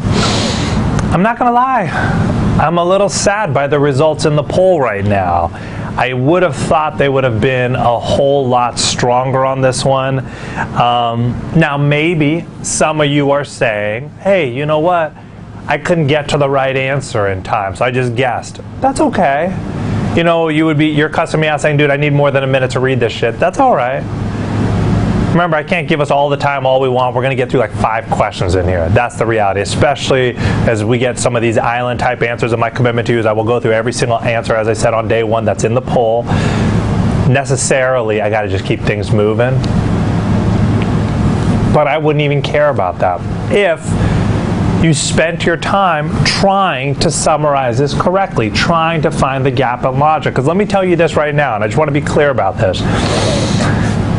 If I go through these questions and I half-ass the process, so I half-ass try to find the gap in logic, I half-ass try to summarize it, and then I bitch and moan that I don't know how to do it, and so I'm not going to do it. I'm just going to get into the answers and try to find the right answer. And then maybe I get them right from time to time. Shit, maybe I don't, and I just struggle. And then 3 or 4 or 5 weeks later, I have the gall to email me and ask me for advice on how to do this the right way, acknowledging the entire time that I haven't done it the right way even once. What's the matter with you? Right? So you just have to start to think about this practically from the outset. So, for me, I would have rather spent 2 minutes on this question just trying to summarize this and F the answer and make the best guess that I can at that point, rather than saying, okay, minutes up, couldn't do it, let's get into these answers. Not the way to go. So, question for you. When you looked at this, what 1 or 2 word summary would you have used on this to figure out what this was about at its core?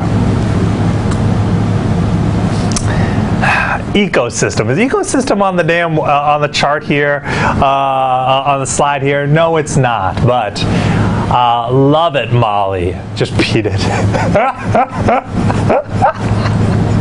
Oh man, this is good, Jacob. Stephanie nailed it. Now check it. By the way, some of you guys are saying Pete too. I like it, Leslie. So let's rewind back on this one. Damn your Pete. No, we don't want to talk about Pete, but I like it though. Good submissions. So here's what I will say, because a lot of you guys are getting to the comparison aspect of it, and you guys are 100% correct. 100% correct. I just want to make sure though you guys aren't going too far, because some of you guys are going too far, and I want to make sure you realize why you're going too far. If it's a strength-based question,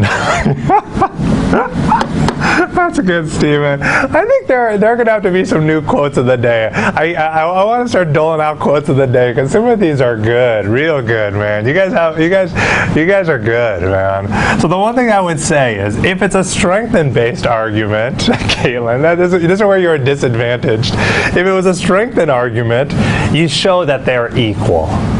If it's a weakened argument, you show that they're not. So that's why a lot of you were saying, well, show me that they're similar and so on, but then you took it a step further, which is right, but that's not what I want you to start to predict. I want you to start to predict the comparison aspect to it. So it's like, hey, my brother got to go to the movies, how come I can't? Well, your brother did his homework, your ass didn't. Sit your ass back down in your room and do your shit. Okay. I tried, didn't work. We weren't similarly situated, my mom quickly pointed out.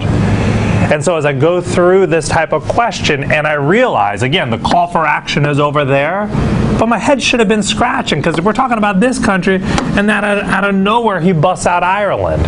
And from a gap in logic perspective, I'm saying, what the F do these two things got to do with one another? Now, I'm not a Peteologist, I'm a lawyer. I'm trying to think like a lawyer. And thus, when I go through these answer choices, I say, please, GMAT gods, just show me something, because remember, this is a strength-based question that shows me that this country and Ireland are somehow the same. I don't know why, I don't know how, but that's all my prediction's going to be. So now I get to these answer choices, and what does it say? Over hundreds of years, the equal balance of all areas changes slowly but significantly, sometimes to the advantage of certain flora and fauna. What the F? Who cares? B, the original ecology of the peat harvesting areas of Ireland was virtually identical to that of the undisturbed wetlands of this country. I love you. Again, you're establishing the link that I'm looking for. Remember what the support for the argument is. It's that Ireland is able to do it. where the hell did they bring Ireland out of the picture? It only makes sense if they're somehow somewhat similarly situated. Now, some of you might look at B and again say, oh, but why is that new information?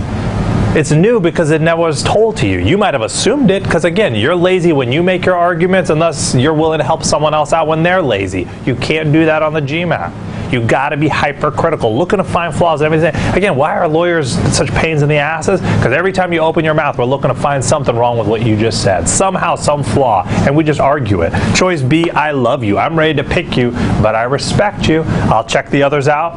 Choice C, the activities of the other industries in coming years are likely to have adverse effects on the water supply of this country. Again, objection relevance. What's this got to do with Ireland? D, the peat resources of this country are far larger than those of some countries that successfully harvest peat.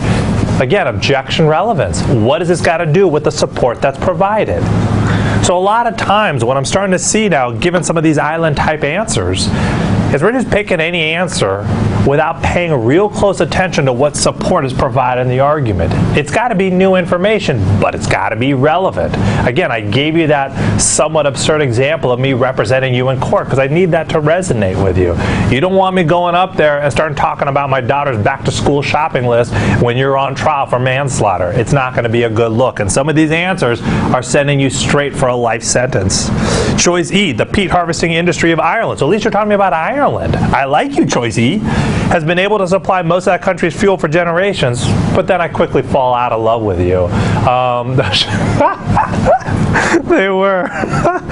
Choice E, she's got some jellies, man. That's where it's at. So Choice E falls as well because at its core, it starts talking about Ireland, but it does not connect the dot between Ireland and this country. So again, it's a relatively easy question as long as you are following the correct process. All right. With that, then, I want to take a look at our first tough question of the day. We haven't seen anything tough. This is tough now. What makes it tough? Well, first of all, what makes it tough is I don't think you can summarize this in 1 or 2 or 3 words. Let's start there. I think you could summarize this in probably about 10 or 12 words. And so oh man, I can envision you with one of those t-shirts right now, Molly. So the one thing that I would say as you go through this is you want to make sure that you're trying to identify the gap in logic. It really is so important to try to predict on this question. Because I can tell you right now, the number one wrong answer is often tied or neck and neck with the number one, well, the only right answer, I suppose. But depending on how a class does, sometimes the actual most popular answer on the board is the sucker answer. So that already should put you on high alert, which means right off the bat, I'm expecting maybe 40% of you to get this right. Maybe. Respect this question. If you do not know what the number one wrong answer is going to be, potentially the number one answer overall, you're probably picking it, or worse. Because I would argue on this question, there's definitely a high-level trap. I'm going to argue there's a low-level trap as well. And that'll be the number 2 wrong answer. I'm pretty confident of that. Then there's some crap answers. I want no one in them. There's too many of us sitting on islands. We got to start eliminating these islands, folks. At least let's go to a bad answer that more people think is better. All right, with that then, let's think about the gap in logic. Again, I think it's going to be tough to summarize. Although, if you've watched enough like Law and Order or any of these like criminal law shows, dude, you could predict this as well. It ain't summarizable in 2 or 3 words, but when you see this, you're like, oh, I've seen this case before. I've seen this episode. So with that, let's put 2 on the clock and then we'll talk.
All right, guys, let's slowly start taking a look at this question here. I am pretty impressed right now. We're sitting at approximately, oh wow, this is beautiful. Bam, it got locked. Oh, just barely. So there seemed to be interesting little bit of a fluctuation there going back and forth. And no joke, it was split 42, I think 0.3 maybe, to 42.3 or something like that of the right answer and the trap answer. Like, I mean, it was the exact same percentages. The other, you know, let's say 16% went elsewhere. That's huge. But then, of course, at the very end, someone switched from the wrong answer, the trap answer, to the right answer, it looked like, which is great. So it gave it a 43 to 41 edge. And then the the second wrong answer, the low-level trap, in my opinion, garnered about 10%. Then the crap came on the board, and that's fine. And by the way, as you are going through this, as you're, no, I think the correct terminology, Jamie, is your opinions evolved. It's about evolution. That's what you say. You know, I evolved on that. You know, I was a never Trumper until I realized I got to go along with him if I want to get reelected. So I evolved. It's all bullshit. All right. So the one thing that I would say as we go through this is being able to know what the trap answer is going to be. So question for you. What did you see as the number one most tempting wrong answer that you said, I know this is what's going to snare so many people here today, it's not even funny. It ain't going to happen to me because I brought my A game today. Yeah, love it, Charlie. Give me some exclamations, man. There we go.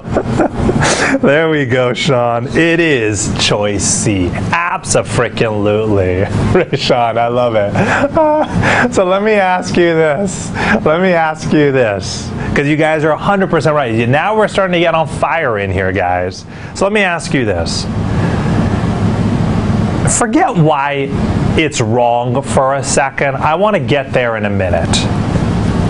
I want to know what's tempting about choice C. Again, I want to think high level from the outset. Remember, why is the correct answer correct? That's like the lowest level shit. Then why is the incorrect answer incorrect? Higher level. Highest levels, why is it so tempting?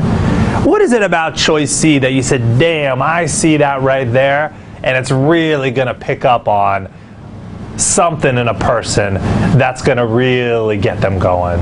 Yeah, love it, love it, love it.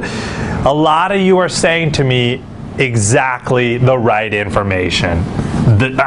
Looks like maybe my mark, oh, here we go.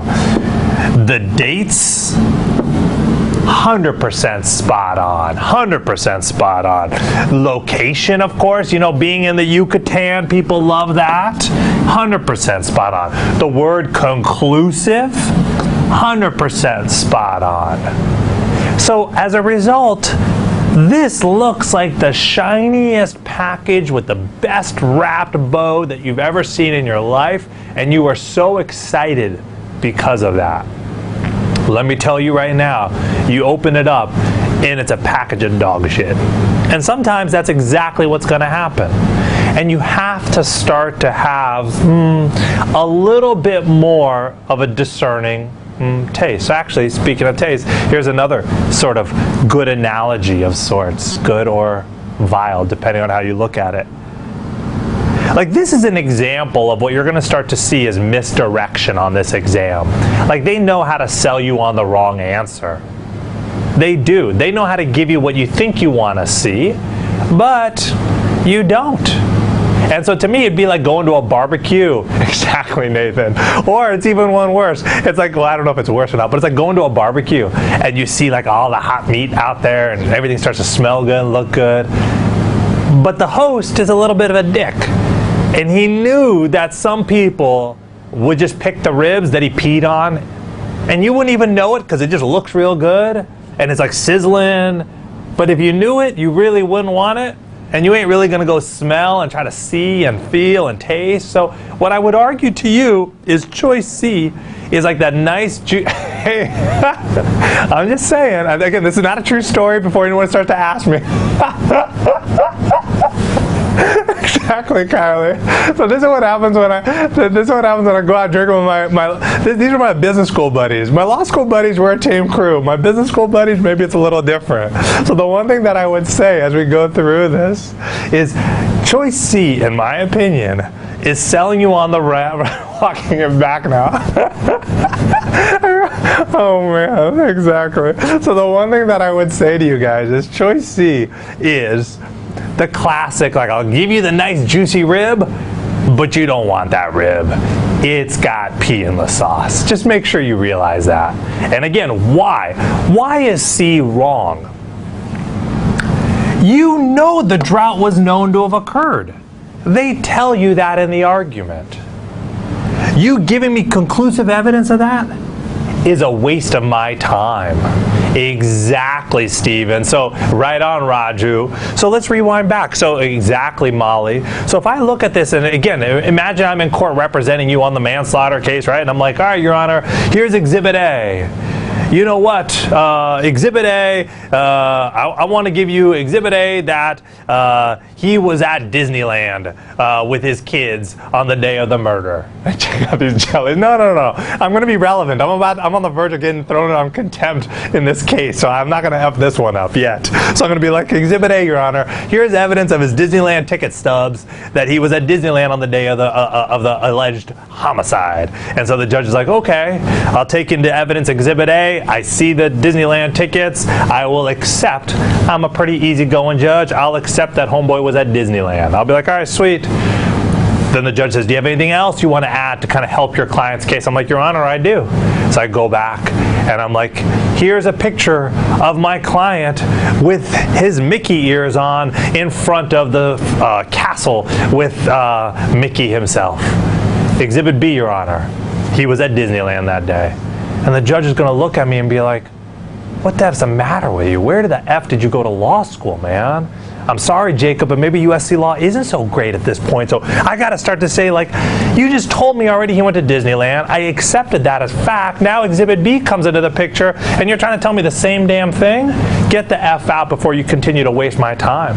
Because you're not helping your client's case. I already agreed to it. You're just wasting my time and your client's. And you start to realize if I'm not providing new information, I'm not doing anything for the case, not moving it forward. And I think that's what choice C does. And to really hammer that home, right, as you go through this, you have to keep in mind what the argument is. Your argument here is not that you need to prove that a drought occurred. You already know that. The question, though, is that, hey, can you make this theory more likely to be true? That it was abandoned due to the drought, which occurred in this time frame. So question for you. What information is missing in this question right now? Like, what is the information that as you were reading it, you're like, this is the gap. This is what I just don't know. If I knew this, this would be good to go. Love it, Katrina.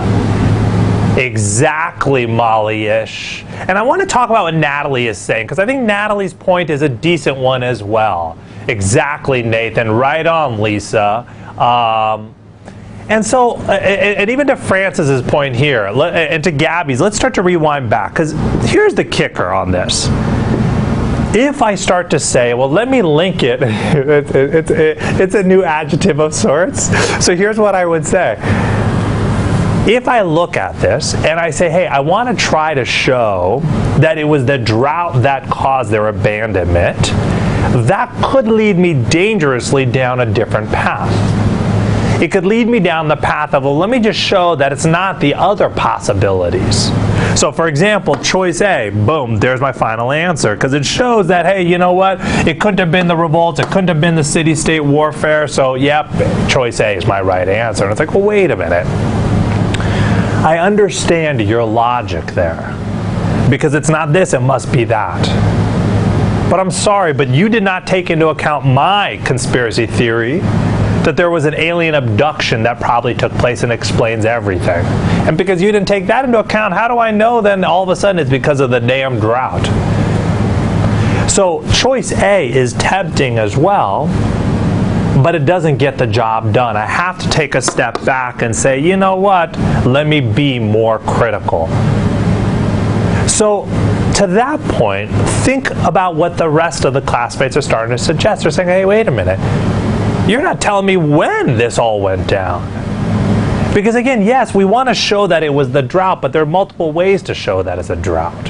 And one way to help show that it's a drought is a time frame. Because if this happened in 1999, I'm pretty positive the drought isn't the reason they picked up and left town. On the other hand, if it happened in 999, it probably is the drought. Again, I don't need to prove shit, I don't need to disprove it. That's not my job. My job is just either to make it more likely or less likely, and that's all I want to be thinking. So, exactly. And so the one thing that I would say as we go into the, exactly, Roy. So as we go into this, we start to look at these answer choices and try to find something that helps fill that gap. So then I look at choice B. It says no monumental inscriptions. No monumental inscriptions? What the heck do monuments got to do with anything? Objection, relevance, and you're ready to move on. And that's okay if that's the way you responded today. Why? Because you just got burned by the test maker potentially trying to hide the right answer from you. Because sometimes the test maker acknowledges that you're going to just run through an answer just by judging it on its cover. They're going to say, the first few words, they don't look relevant. I'm pressed for time. Got to beat the timer to beat the test. The idiot says so in class, so boom, I'm moving right on. It's like, well, wait a minute. I never taught you to just skim answers. You got to read them. Read them and interpret them correctly. So in this case, I've got to keep reading. And if it's irrelevant, then it's irrelevant. Like that vitamin pill we saw earlier with Nate and the juicer, that was a crap answer. But I read it through the variant because I respect the test. So if I read this, it says no monumental inscriptions created after 900 AD have been found in these cities, but inscriptions dating before that time have been found in abundance. It's like, what? Understand what they're trying to say there, which is, hey, look, before 900 AD, they're carving away and you see shit everywhere. After 900 AD, poof, they're gone. Now, why is that? I don't know. I'm not a monumentologist here. I don't know what the history was. Maybe they all went on writer's strike for all I know. But my job, again, is not to prove or disprove. My job is simply to make this theory more likely to be true. And where is 900 AD? Somewhere within that time frame. And what this is telling me is that before 900 AD, I had evidence that they were there. After 900, I did not. I'm loving you, choice C, right now. I mean, choice B, sorry. But in this particular case, I respect you. I'll see if anything else is better. So then I look at choice D, and it says climatic studies have documented cycles of intermittent drought in the Yucatan dating from the present to at least 7,000 years ago. Who cares about this intermittent drought? Objection, relevance. E, the Mayan city was continuously inhabited from 500 to 1550 AD.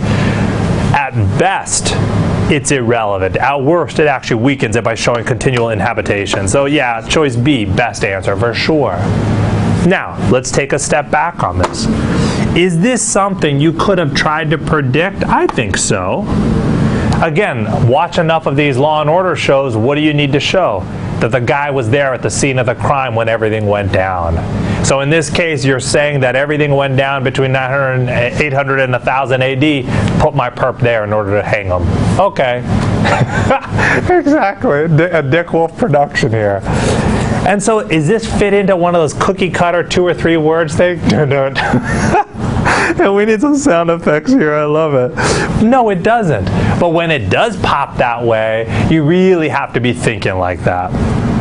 All right. I think I just gave it, Stephanie. No? Replay that. So with that, then, I want to get into the common logical fallacies as we move through this. Because, again, a lot of these arguments are going to start to manifest themselves over and over and over again. So you want to be able to be on the lookout for them. So I want to take a look at the first one, the causation versus correlation here. Yeah, hey, Maxwell, I think that's a great comment, dude. I think that's actually an awesome takeaway.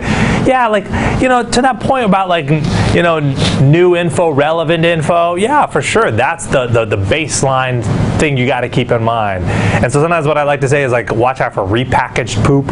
So it's like poop, it's repackaged. You don't want it just because it's been repackaged in a nice shiny thing. It's still the same old crap you already seen before. So absolutely, I think that's a great little kind of takeaway. So causation v. correlation. The one thing that I would say as you go through this is it says, the key is, of course, when things are thrown together, typically they try to do, except now 20% more. Exactly, it's just a newer package. 20% more in price, 20% less in content. So it says, last year, research in Cali found that 95% of people were infected with a rare virus not seen in the general population. Therefore, this virus must be the cause. And on that first argument, a lot of you started talking, with the whole problem and solution, at least the way I saw it. A lot of you started talking about causation and correlation, and that wasn't bad. Is there a causal connection between the solution that was being provided for the problem that was being presented? Yeah, I think that's okay, perhaps. It wasn't great for me, even if it got you to the right answer. Because I tend to think of this whenever they really call up explicitly a causal connection. So here it's like, oh yeah, this must be the cause. It's like, what? Why? It's possible that maybe the other thing caused it, or maybe something else altogether came and caused these two. So anytime you see a causal connection being given to you, you always stop and question it. And typically the way to bust it is to introduce a third element or a reverse direction on it. Now, the second kind of common setup is generalization. We saw this earlier, because I would argue comparisons are just generalization on steroids. Or generalization is comparisons on steroids, I should say, because comparisons are one-to-one. Generalization is one-to-many, if not all. So here it says John visits his friend Steve, has to take the train on his first day. John waits for the train for over an hour and concludes angrily, hey man, the train is always late. It's like, what? One day you go, and now all of a sudden it's always late? It's like drama much?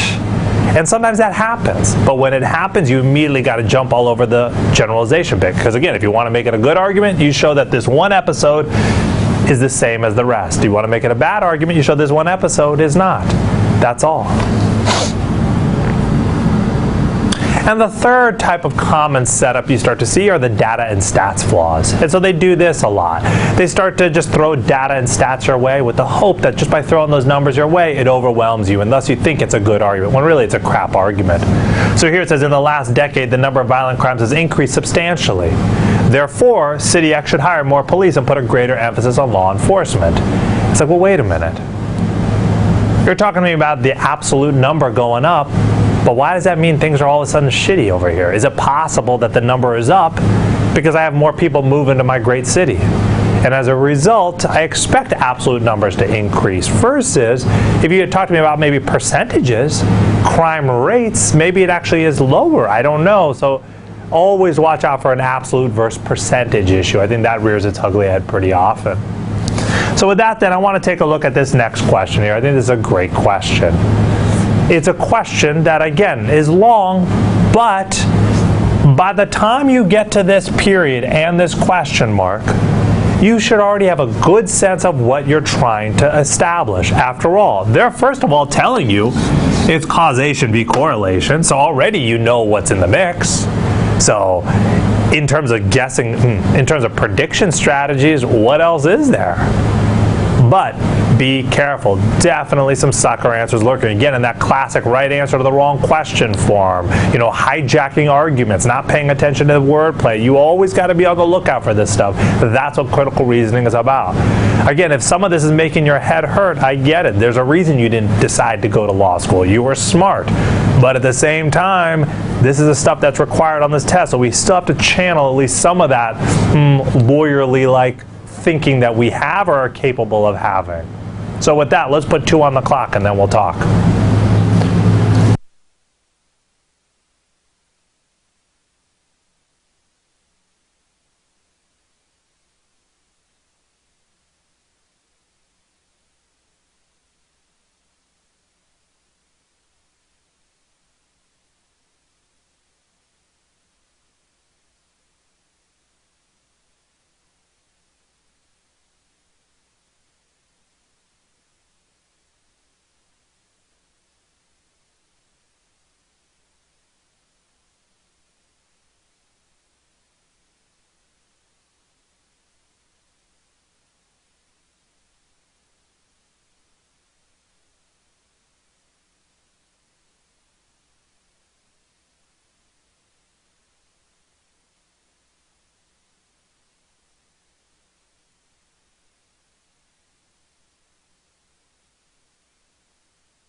right, guys, let's go ahead and take a look at this question here. You guys are crushing this question, almost 90% right on this. But again, even though it's almost 90% right, I would argue this is a question that should be 100% correct. This is the same exact question as Doc Larson, in my opinion. Even though it's under causation versus correlation, I believe there is a problem being presented and a solution being offered. The problem is all the heart disease, the solution is cutting the coffee. If you saw that, I'm happy for you. If you didn't and you got the question right,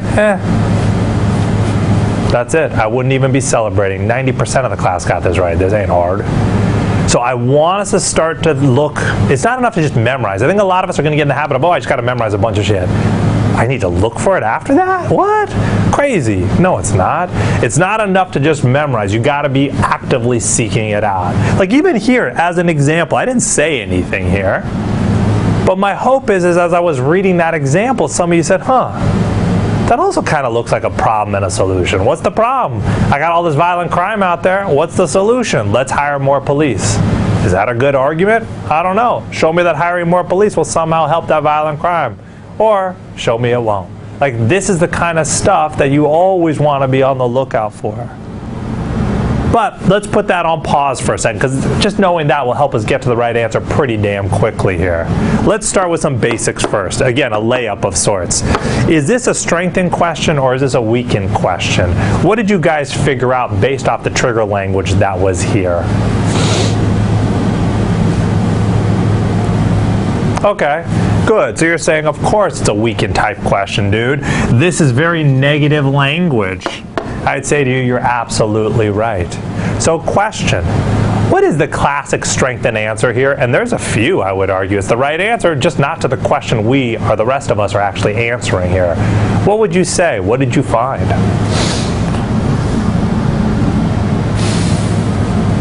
Yeah, for sure, I think choice A is a bad answer. For sure, choice E is a bad answer.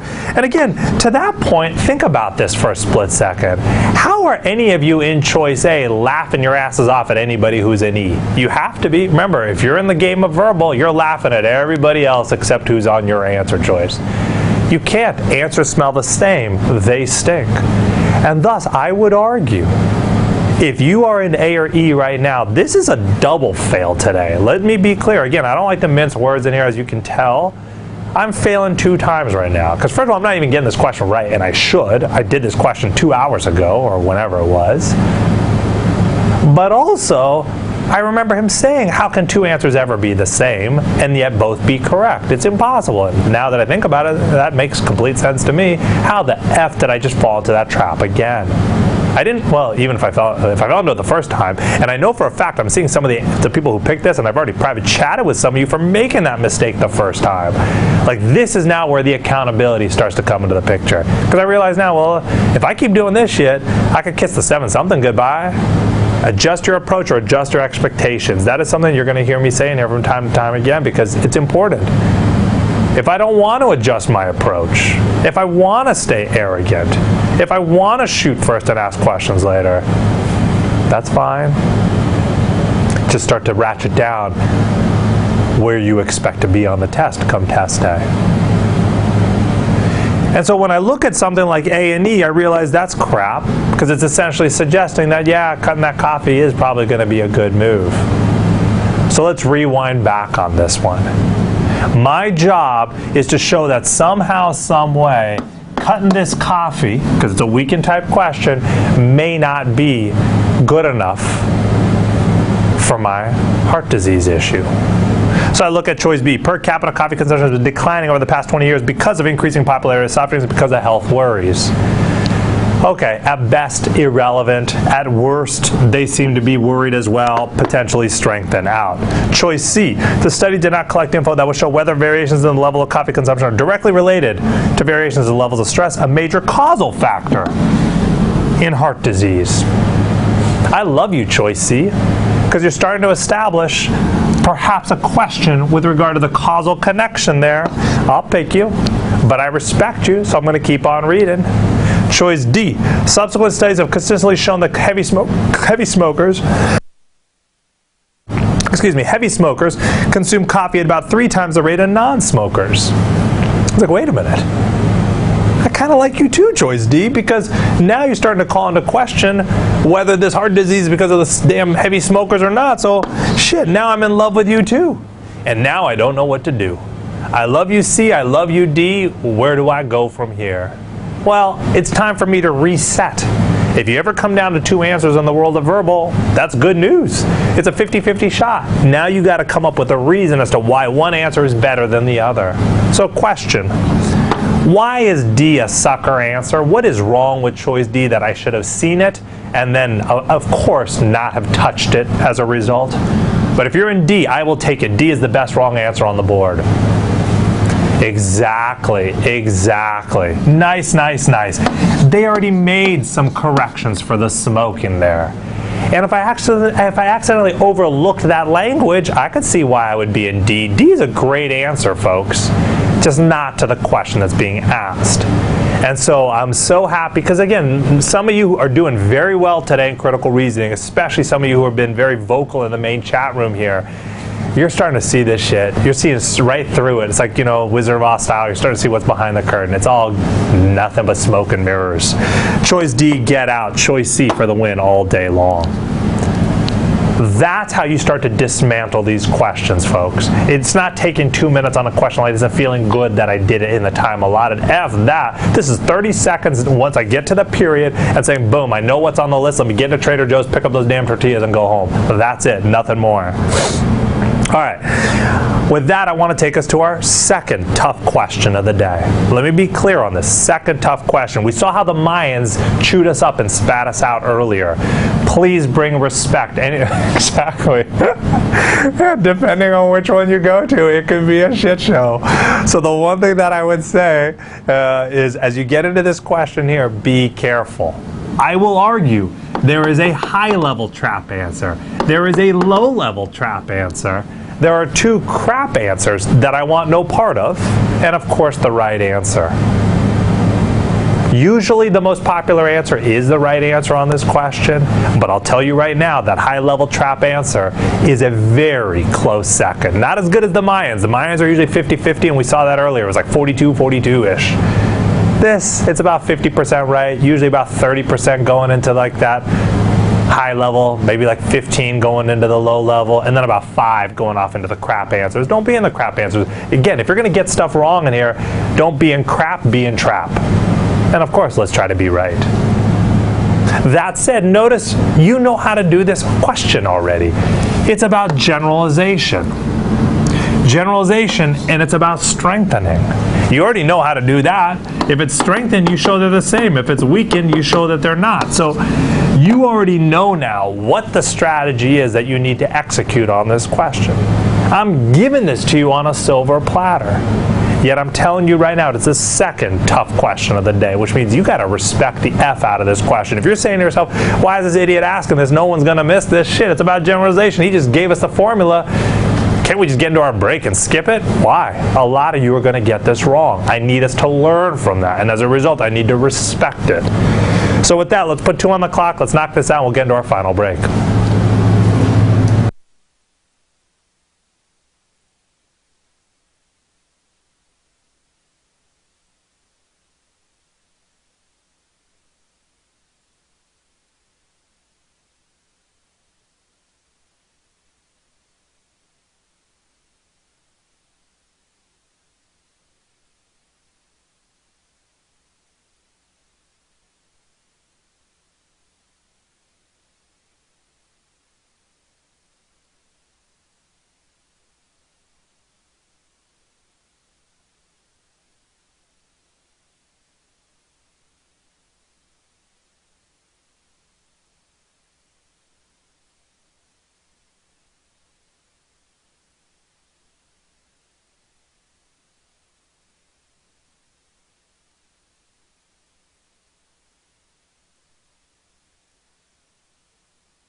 All right, guys, so let's go ahead and get into this question here. Before I do, I want to comment on what I just dubbed the real quote of the day. And I love that comment, and I love it because I think it's a very commonly occurring scenario. Where it's like, dude, I'm dying on time here. I can't get through this in 2 minutes. That's fair. Again, part of what we're doing here is just moving through the lesson, right? So the point isn't, oh, I need to be able to answer every single question. It's to at least have an informed discussion about it. Now, if you say to me, man, if I had 30 more seconds, I would have got the question right. Okay, good for you. I don't care. Like, that's great. But you do realize at some point, pacing ain't linear. We talked about that on day one, hour one. So I need to be able to ratchet all that time back that I've spent on a question and make up for it elsewhere. And my guess is it'll probably be in sentence correction. So as long as you get tight over there, we're good. But if at the end of the course you're like, oh yeah, I need 2.5 minutes on every single verbal question, I suck at math, but I can tell you right now, that ain't going to add up to being able to finish the test on time. That said, here's what you need to understand, though, and this is, I may have commented a little bit on it today. I don't think I did, though, but I'm pretty sure I did last week. 99ers on strength and weakened questions, even method of reasoning, we don't spend our time down here, folks. If you are finding here yourself today or spending your vast majority of your time down here, you're not doing it right. This is all bullshit. This is going up and down those aisles at the grocery store looking for stuff that you don't need. This is like stopping at every damn sample booth at Costco when really you should just get in and get the F out. We as 99ers spend our time up here. So if it takes you 30 seconds, a minute, minute and a half, that's okay. But once you've spent your time there and you know exactly what you're trying to accomplish, you could be in and out like a surgical strike. And I think that's where you want to start to change some of your habits. And so I love it, Felipe. Appreciate your appreciation. Because it's easy to get distracted by all the other bullshit that doesn't matter. But that's why we're here, to try to give you that advice to kind of stick with it. So great comment. I appreciate the person sharing with me. And again, some of these things I'm just going to pop into the main because I just know other people are in the same damn shoes. So with that, then I want to get into this question here. And so, I don't typically write a whole lot down when I do critical reasoning. Part of it is because maybe I don't suck at critical reasoning as I might claim. I'm a lawyer. I understand some of this stuff. But I've got no problem if you want to do that. And for me, I would dumb this down in a heartbeat. And remember, I tried to teach you how to dumb things down last Wednesday in the world of arithmetic. Again, there's no shame to dumbing anything down. You're a dumbass if you don't do it and you get the question wrong. Because 99ers, we dumb things down all the damn time. And so for me, when I look at a question like this, I could envision it to kind of carry home the Disneyland theme of the day, because I'm going to be going there this weekend, is just like a height chart. And so it's almost like, hey, look, you got to be a minimum height to ride on any given attraction most of the time. Well, my daughter, older daughter, she's a runt. She's like down here. Well, if she's over here, and let's call this perhaps the new drug as well, and all of a sudden the little guy at the front of the line says to everybody, all you kids can't ride because that girl over there can't ride, they're going to be pissed off because they're going to be like, what the F does that little girl got to do with us? Again, they're trying to weaken his argument. Well, that guy, if he doesn't want to lose his job, will try to strengthen and say, well, wait a minute. The reason the rest of you kids can't do it is because you're short just like her. That's the whole idea. So now, if you look at what this argument here is about, it's the same damn thing. There's like a minimum understanding you need for the social impact. They're saying, no, dude. I see too many of these little kids. My older daughter's gonna be 5 on Sunday. I see too many of these damn kids that are like dressed way wrongly. No, definitely not, man. So the one thing that I would say as you go through this is it does tell you that this new antihistamine, you don't really know it. So it's shorter than the bare minimum you need. What am I looking to do? I want to show that this new drug is representative of those others. I don't know how, I don't know why, I'm not a drugologist here. What I am is a lawyer, or I'm going to try to think like one. And thus I'm going to try to find an answer that says as much. Now, let's put that on pause for a second. Any idea what the most tempting wrong answer was? The one answer that you said, if someone were going to get this question wrong because they thought they were better than they really were, they did not listen to this guy when he said this was the second tough question of the day. What is that high-level trap that someone is likely to be picking here? Don't say D. No, get the F out with the D tip. All right, it is B, Stephanie, Jason, Katrina, Carl, Piu, Anta, Stephanie 2, Brandon, Stephen, David, Angelique, Jacob, and James. Let me be clear, it is choice B. Now, what's interesting is... exactly. So I love it, Rayshon. So what I'm going to say to you is, those of you picking choice D aren't wrong. I think D is a trap answer as well. I just think D is the low-level trap answer, whereas choice B is the high-level trap answer. Now, some of you saying choice D might actually have picked choice B, and that explains your move. Again, what you're thinking is the sucker answer. Hey, Jonathan, I appreciate you sharing. There's a decent number of you in B, and I'm trying to go through the names really quickly as I'm seeing some of the intel from Megan. And it's like, and I understand that, and it totally makes sense. It's like, okay, well, if I think this is the sucker answer, I'm probably going to end up here. This is a tough question. Yeah, love it, Stephen. And this is how we learn, right? Again, there's no fucking pride in this class. There shouldn't be. If you take yourself too seriously, this isn't a class for you, you know? It's about learning and trying to figure it out and go from our mistakes. And so for me, when I look at this, I would say, let's just call this a 99er level question of sorts. Like I would say, hey, the guy who's picking choice B, he's on the road to a 700. But then the guy who's picking choice D is on the road to a 600. But let's just call this, it's not, but let's just say this is a 760 plus question, or maybe it is, I don't know, but let's just say it is. Then my only competition as I do this question is this guy. So when I'm looking at this question, I'm like, you know what? I know what the sucker answer is. It's going to be B, because he's who I'm worried about. Whereas if I'm going through this question and I see this is my competition, chances are high that I'm just going to end up in choice B. And that's all I want you to start to realize. So let's go back and start to peel apart choices B and D here, because I think they're good answers, but they've got some common flaws that you're going to see over and over that I need you to be on the lookout for. So first off, in choice B, there is one word that I should really take exception to. The one word that just doesn't sit well with me. What is that one word, folks? And this is where having a keen attention to the language becomes all important. Yeah, good stuff, guys. It is that word some. Absolutely right. Choice B is so tempting. It is always the number one answer. Almost a little over a quarter of you picked it. Always going to be the most popular because it's also easy to understand. It gives you everything you want to see. It's classic, basically, pea in the barbecue sauce. Because what does it tell you? Basically, you got the new drugs, you got that they're poorly understood, you know that you need to have a good understanding. So what else is there? Choice B for the win. And it's like, well, wait a minute.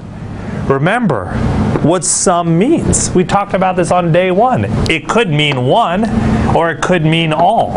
If it means one, this is a shitty actual answer. If it means all, it's a great answer.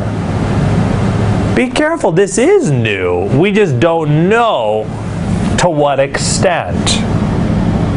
Now, one thing that I'm going to suggest to you is another strategy of mine that I like to employ in the world of critical reasoning, and it mimics my travel preferences. From time to time, I'll fly to New York, and when I fly to New York, I only fly one way, non-stop. LAX to JFK. I have no interest in stopovers.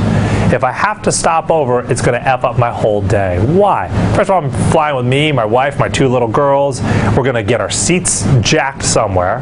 We're going to lose our bags. We're going to totally get delayed. People are going to be throwing up at various points. And as a result, I want no part of that. Non-stop, only way to go. But think about what happens at these stops. You stop over in Dallas, you stop over in Chicago. You're stopping over because the airline wants to put on some new baggage, some new people.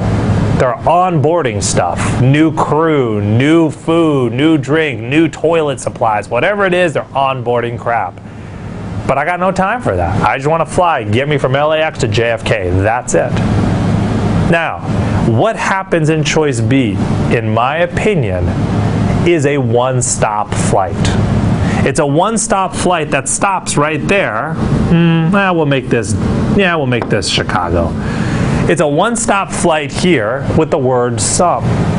Because at that word some, it's almost like anybody picking choice B is like, hey, look, can we agree when we see this word some that really means a whole lot of them, like maybe even all? Fuck that, I'm not agreeing to anything. Again, I got no time to onboard any new information that's not already as part of this answer choice or this passage and so on. So I'm reading it the way it is, that ain't gonna cut it. So look at choice D now.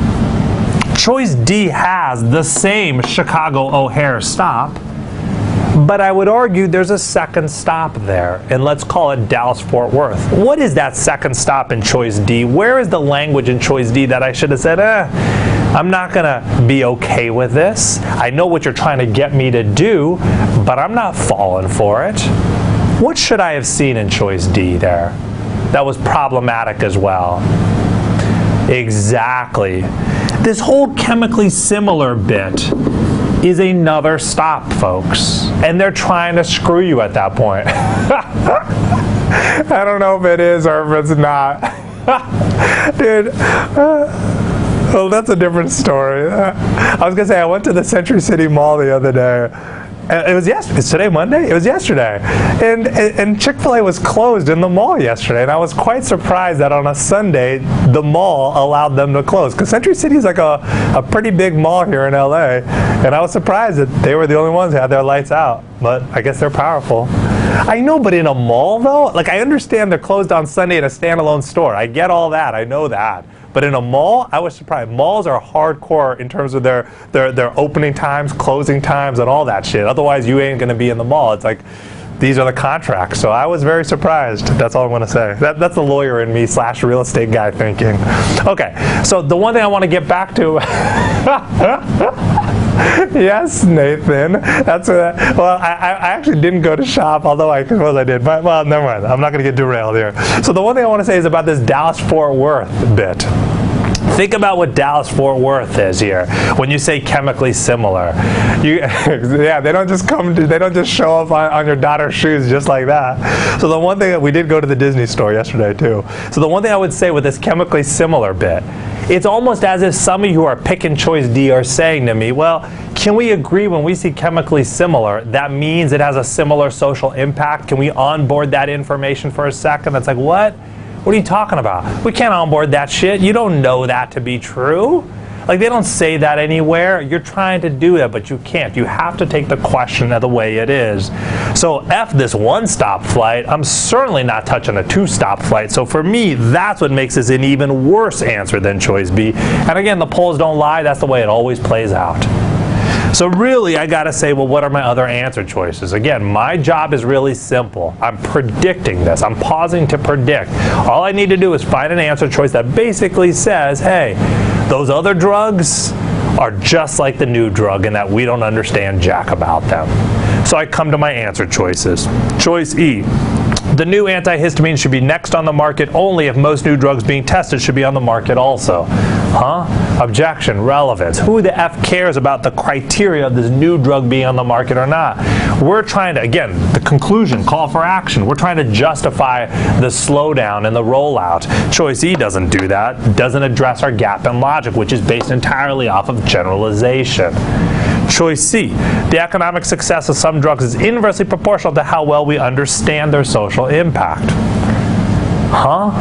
Who cares about their economic success being inversely or even for that matter directly proportional? We need to justify why this rollout should slow down. Choice C doesn't help establish that. So all I got left is choice A. So what does choice A say? The social impact of the new antihistamine is much better understood. Now, I know for a fact some of you will look at choice A and say, well, I knew that was wrong because it contradicts what it says up top. Clearly it says it's a good understanding and that we don't have a good understanding there, so what the F are they talking about choice A? B looks good again to me. And it's like, what? Learn to read, man. Learn to read. You can't just read passively, especially when I say a question is going to be a tough one. You have to pay attention to the details. So when you look at choice A, what is the one or two words that someone who looks at choice A and goes, it's a contradiction, missed out big time on, folks? What language should I have seen there that really starts to make this so correct as an answer? Yeah, awesome, Stephanie. Right on, Stephen. Great, Andrew. And Molly, that's a good point, too. But Roy and Lisa and Nathan and Raju, good point. But Angelica and Anta and Caitlin, it's the actual comparative word. These are comparisons, folks. They're comparisons. Comparing to something else. They're not saying you understand it. They're just saying, I understand it better than the rest. Like, I'm not saying my daughter is tall. I'm just saying, hey, she's taller than some of the other real runts out there. And the fact that they're saying most and not some, which means that it's more than half, that all of a sudden starts to say, yep, this is a good reason to slow the rollout. I love you, choice A, and I'm going to settle down right here with you. Now, check it. Again, what did they do here? They made it a bit difficult to understand. Perhaps on its face, a bit contradictory, although I'd say it's not contradictory when you start to pick up on key trigger words like than that tell you it's a comparison. So what I need to do is be able to take a step back and watch out for this misdirection. Whether they're hiding the right answer, they're selling you on the wrong answer, this is the way the test maker does it. Gives you easy to understand stuff, jacks you when you ain't watching. That's the shiv. Over here, less so. And again, one last kind of example here to really hammer home this point with regard to choice A. Hey, some of you guys ate shit in arithmetic last week. That's the sad reality. Tomorrow's algebra lesson, no, Wednesday's algebra lesson is going to rock your world. Hey, that's possible. There was quite a few. I had a list. So the one thing I would say on Wednesday is come to class prepared, folks. Don't let week 1 happen again in week 2. But here's the one thing that I would say to you. If you get your ass handed to you in week 2 and you're in that fetal position and you're with that nice Vitamix and in the exactly, and you are in the bathtub, you're still going to go out one of your last words saying, hey, I was better at arithmetic than I was at algebra. Doesn't mean you were good at arithmetic. It just means, hey, it went better than algebra. So that's all I want to make sure we understand here. All right, with that darkness out of the way, I want to be done with this first section. It took a little bit longer than I would have liked, but we have too many of these damn answers, folks, with island-type responses. We can't be in the islands, guys. We got to get off these islands. Again, otherwise we're going to die on verbal lessons in here. All right, with that, let's get into this next section. Good time to take our final break of the day. Let's put 5 on, and then we'll come back in and slowly start to finish this out.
All right, guys, let's go ahead and get into this next section here. I loved what I dubbed the quote of the course, even though it looks like I misspelled it. A very presidential spelling of sorts, but I also love the self-serving quote of the day. So quote of the course I just love, and again, if you come at this not expecting a safe space, not expecting a participation trophy, not expecting every freaking, I suppose, millennial stereotype that exists and assume that I'm a crotchety old man and I got no patience for any of that crap, then hey dude, you come honest, you come real, this will be the best experience and result in the best results. Again, I love the fact that that guy got a 720 or whatever it was, and he's like borderline bitter about it. And he would have killed for that test at the very beginning of the journey. Like, anybody can do so well on this test. It does not matter what your beginnings are or what your station in life is. I really want to make sure you understand that. But I love the self-serving quote of the day too, because for me, it's what I'm trying to get you to think about. You know, if I can get you to, again, start to hear these questions and therefore ask these questions and think this way, because, you know, a lot of times people focus on the wrong things in here. They're not focusing on the process, because I'm basically teaching you how to walk through some of these things, how I tend to think of some of these things, how Megan tends to think about some of these things. And that's what you should be picking up on.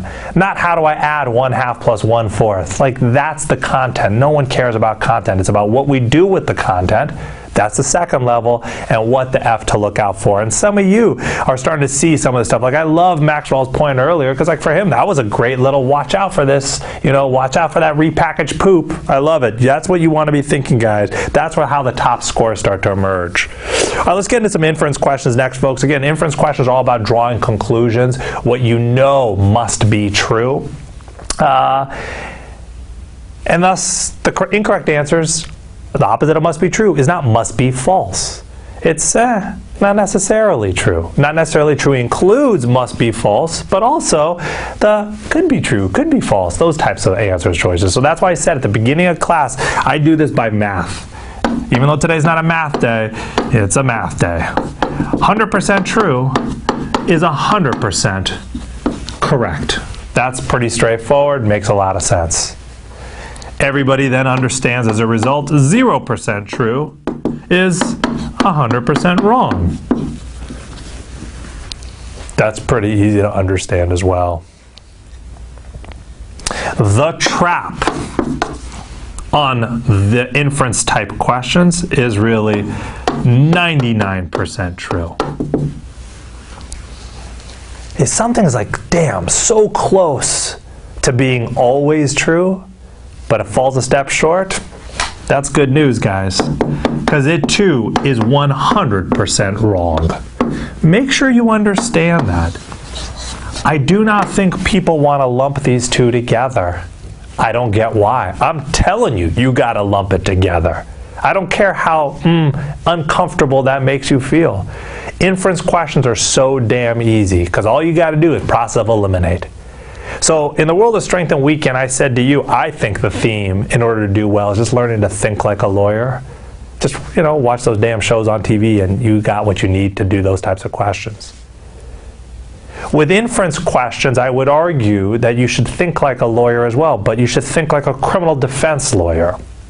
Now, why am I imploring you to use that strategy? You have to think about what criminal defense lawyers do. And again, just watch those shows, you get a good sense. All they're trying to do is get their clients off. And how do they do it? Exactly, Steve. And that's, you see, now you're picking up on it. Because what you start to realize is, hey man, they just got to plant the seed of doubt in the judge or jury's mind, and then they get their client acquitted. And if all I want is a seed of doubt, because then it gets it guaranteed acquitted, you better believe I'm going to do that. But when I come up with a seed of doubt, and I do it with an alibi, I come up with some sort of hypothetical as to why this doesn't have to be true, I cannot contradict the facts that I've already been given. So, as an example, going back to maybe a classic case of murder in the world of O.J., I can't say if I'm representing O.J. in front of the judge or jury at that point, like, O.J. could not have committed those crimes that night, because O.J. wasn't even in Brentwood. O.J. was on a rocket ship coming back from Jupiter. Like, he just wasn't here. He came back like a couple days later, and I know he was visible like a couple days before, but no, that was it. It's like, what? I get that it's your alibi, but rocket technology to and from Jupiter just did not exist at that time, or for that matter at this time, and thus it's a bullshit alibi. Electrocute his ass. So when you come up with these alibis, you have to make sure that they are consistent with the facts that you've been given. If you can do that, plant the seed of doubt, move right on, and process eliminate that way. That's my advice. So with that, then, I want to take a look at this question here. Damn him for so many reasons at this point, but we do not need to get into why I think that E! Channel and Bravo, or whatever those damn channels are, should be banned on all of cable. But that's maybe now they're starting to get into more of my marital strife. All right, with that, then, let's get into this question here. 2 minutes on the clock. Let's talk when time's up.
All right, guys, great question.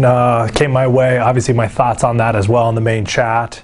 So let's go ahead and take a look at this question here. Question for you. Any idea what the most popular, most tempting wrong answer might be on this question? And part of this is a little bit of a feel, but perhaps you just thought, boom, you know what, I see this one is where people are going to go, and they'll probably pick it, and I could see it happening coming a mile away. Yeah, you know, I do want to say it is choice B, guys. It always is. And a full quarter of the class picked this one. This is kind of scary because this is a little bit too strong for my taste. What's the one word in choice B that I should have been careful about, guys? That I should have said, really? That seems kind of strong. Yeah, love it. Absolutely. It is that word only.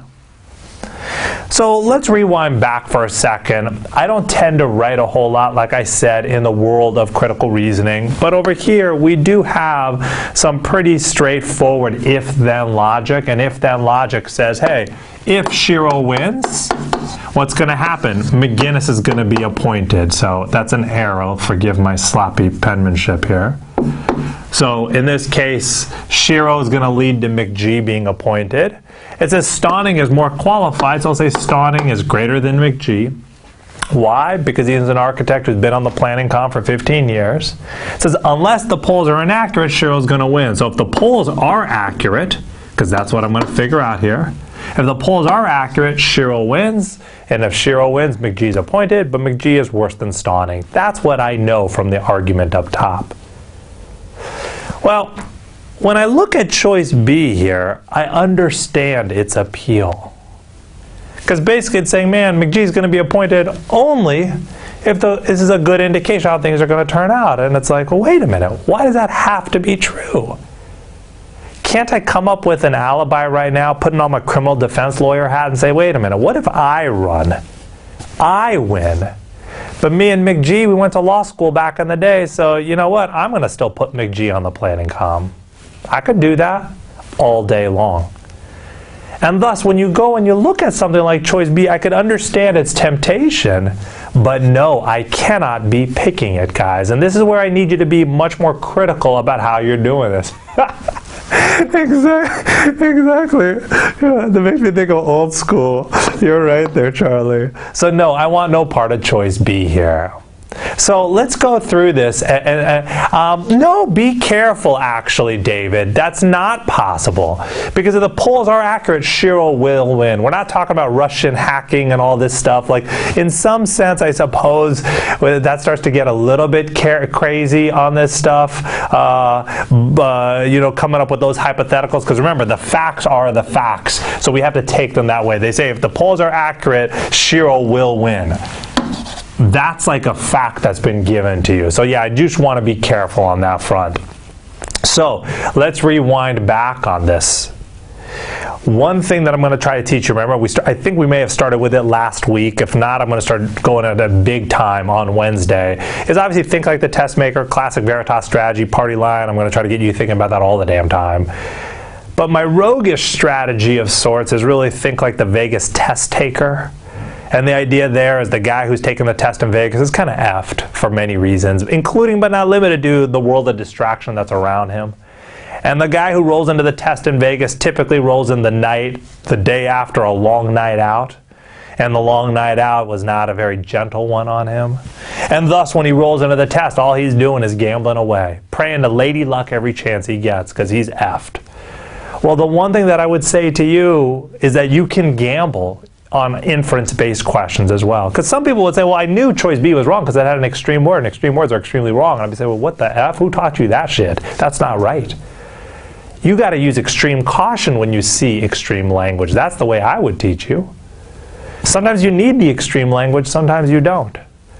So you always have to be careful with it. But what I will say, though, is with inference-based questions, where you know what the burden of proof is, it's got to be 100% true to be 100% correct, can't even have a slightest bit of doubt, the chances of an extreme word being correct on an inference-based question is pretty damn small. That's gambling. I could be wrong. And I think I probably sent you guys an email maybe in week 1-ish, even before you started the course, but the guy who called me, I think the Wolf of West Hollywood, the idea there is like, listen, man, don't come crying for your money back after you lose, because it's like, hey, if you gamble and you lose, you don't go crying to the pit boss, can I have my money back? You lost. You're a big boy. You decide to wager. I don't want anybody gambling. I want everyone knowing how to do these damn questions. But I'm a realist, and I know for a fact everyone will be guessing on test day. And when we guess, we better be gambling. And we gamble knowing how this test is built.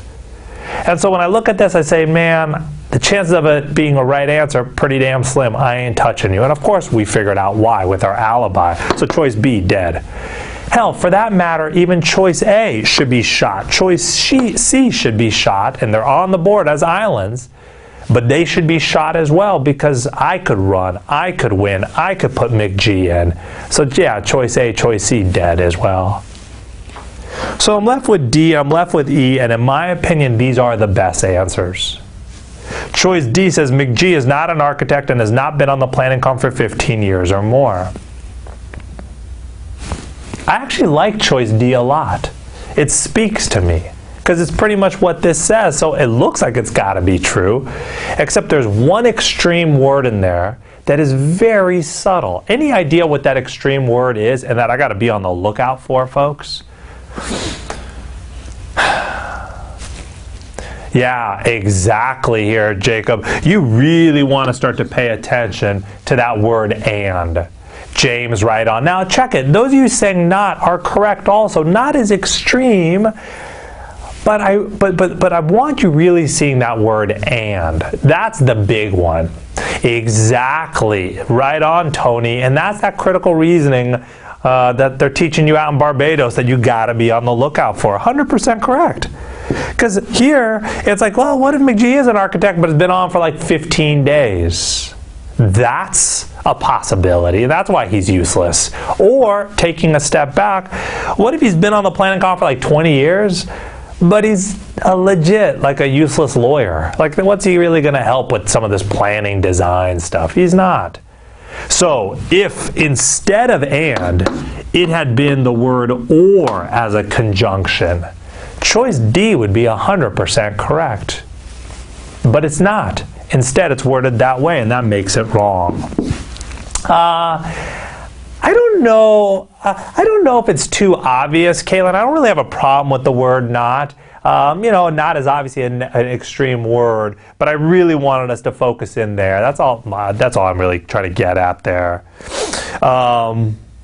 So look at choice E. What does it say? If the polls are a good indication of how the election will turn out, someone less qualified than Stauning will be appointed head of the planning comm. And so it's like, well, wait a minute.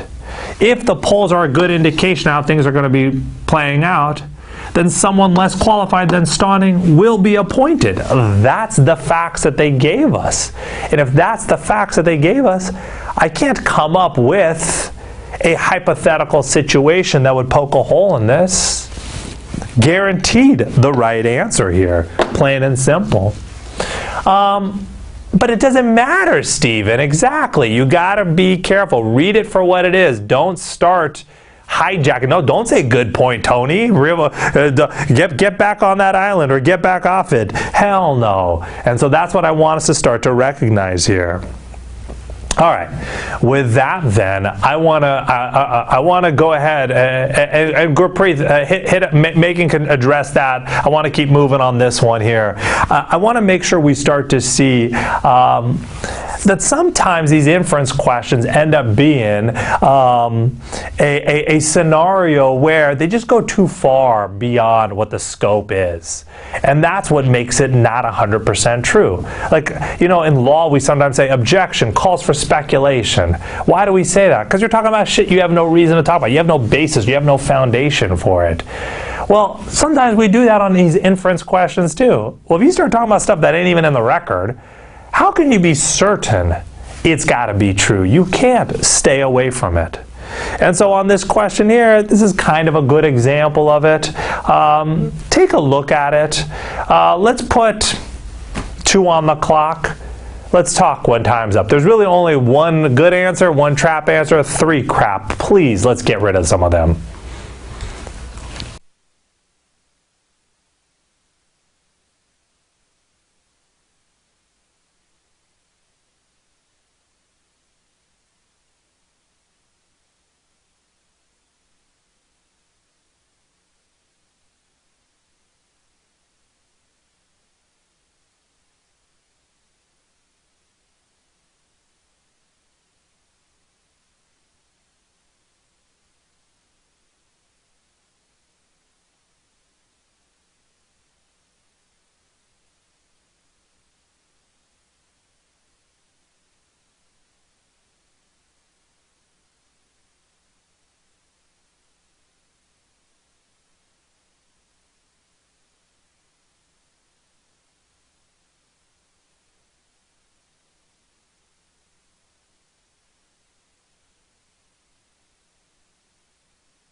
All right, guys, let's go ahead and take a look at this.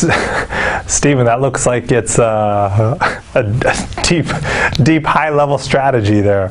So obviously, a tongue-in-cheek response to the question that was asked of me. But in this case, I won't say that it was Carl that asked it of me, but sometimes there will be questions that people will ask of me that I won't really have a good answer to, because it's kind of a question that's not a good question, is what I will say. Because it's like, well, you mean aside from everything I'm teaching you to do? I don't know. I think just doing everything I'm teaching you to do will be good enough. So once you've done all that and tried all that and started to think the way I am and try to pick things apart and it still don't work, then let's talk. But until then, what the F? Just do this.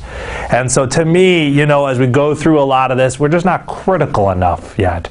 We tend to think the test maker is our friend. I said it to you before, and I'll say it to you all again. The test maker is not your friend. The test maker is my friend. The test maker is Megan's friend. The test maker is a friend of every single person that's got the 99th percentile. Your asses aren't there yet. Stop acting like you are. Which means, not that you're going around thumping your chest going, I'm a 99er, damn it. But what you're doing is when you look at a question, you're not being nervous enough. You're not being worried that the test maker's out to try to take you for everything you've got. Like you're just so friendly and you think everything is so like all there. It's not. The test maker's trying to ruin you every chance he gets. And until you have that level of healthy paranoia on a question start to develop, you're going to get eaten alive. And sometimes it's on the high level trap, sometimes it's on the low level trap, sometimes it's on crap answers, which is even worse. But you need to be starting to approach things that way. I just want to be clear on that. All right, with that, let's take a look at this question here. Whatever it takes, Brandon. Although your name sounds like it's got some killer instinct in there, man. So I will definitely. Hey, dude, I think we're gonna put them on Sean's Slack group and we're gonna sell them. If anything, Slack don't pay for itself, or I guess maybe it does with the free accounts. Exactly. I don't want to mess with Brandon. So the one thing, let's get into this question here. The one thing, so here's what I want to make sure we start to see here. Notice what it says is on the evidence of their statements. So what that means is you have to make sure, exactly, go to 11, baby. So the one thing that I would say as we see this is you have to have evidence. Whatever the disagreement is, you gotta have evidence of it. If you don't have the evidence, it's shit. Like, what the hell? So what that means is I need to have two people talking about it, and I need to have two people then disagreeing about it. Like, that's it. So question for you guys, as you looked at this, and this is a little bit of an open hunting season, because this is a pretty bad performance on this question. What would you say is the classic, not even classic, is the worst possible answer on this question here? Now this is open season, no disrespect intended to anybody who's actually picking this, but what would you say here? What would you say is like, dude, what the hell, how did you pick this? Yeah, I'd say choice A is so god-awful. Again, the polls don't lie. It's an island-type response. But it's like, what? Where do they talk about an archaeological artifact, let alone disagree on it? Choice A is dog shit. Now, if you picked it because you were randomly guessing, you ran out of time, that's okay. I can live with it. But if you're like, no, dude, A was the right answer. I disagree with all you fools. The 97% of you that didn't pick it, let's talk. I can't have you picking choice A thinking it's good. I can have you picking choice A as a guess. I can't have you picking it thinking it's good. I would argue beyond that, choice E is god-awful. Whether antique shipwrecks and public waters can properly be said to be on public property. They never talk about it, let alone disagree on it. Choice E, garbage answer. Look at choice D. What extreme word is in choice D that I should have been aware of? Almost a quarter of you picked this and make me freaking want to scream. Yeah, look at that word ever. Ever is so extreme, guys. You mean like ever? Like not even like one time? Like ever? Like that's crazy. Hell no. I'm not picking choice D. Because again, not because of the extreme wording, but because frankly they never talk about it, let alone disagree on it. But I should have been on heightened alert anyhow when I saw that language. So even if I got burned on it, as a quarter of the class did, exactly, Stephen.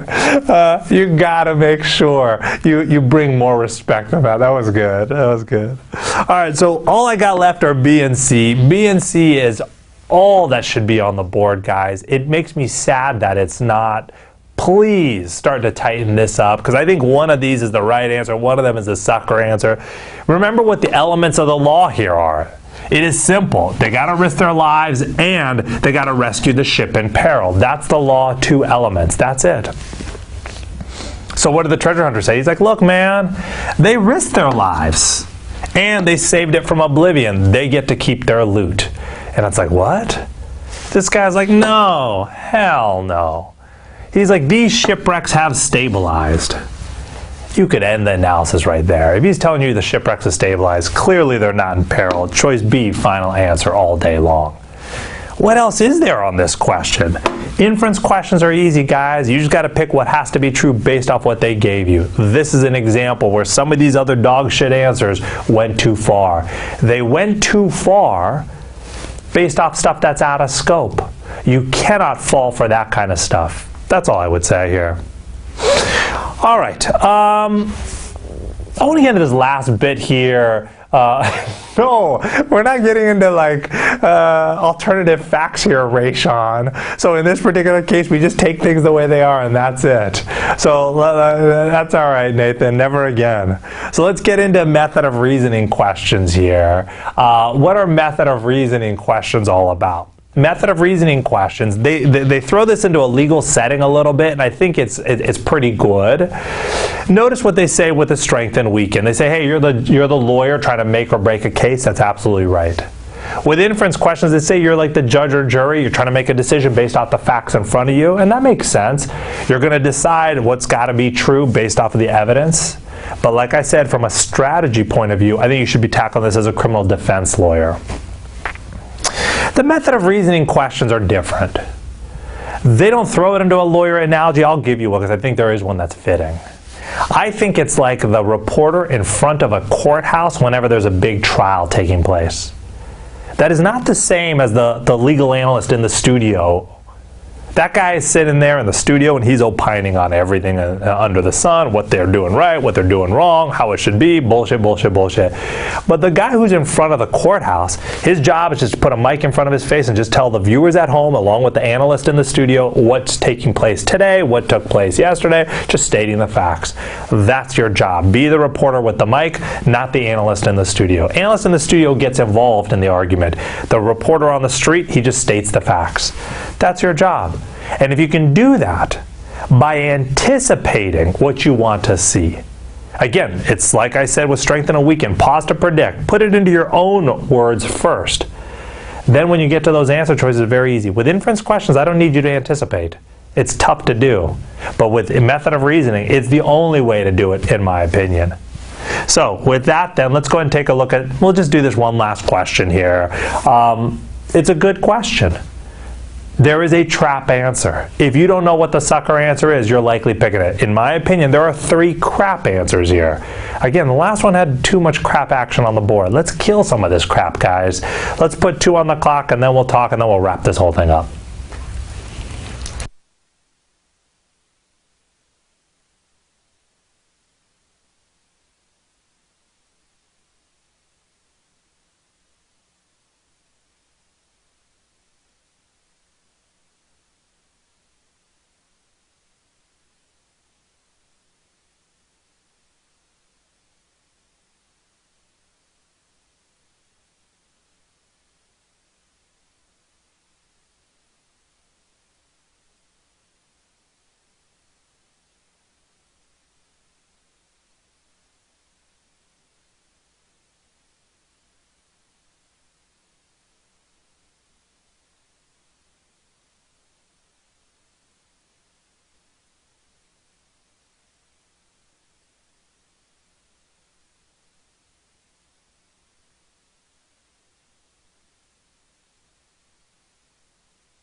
All right, guys, let's slowly start taking a look at this question here. Not great.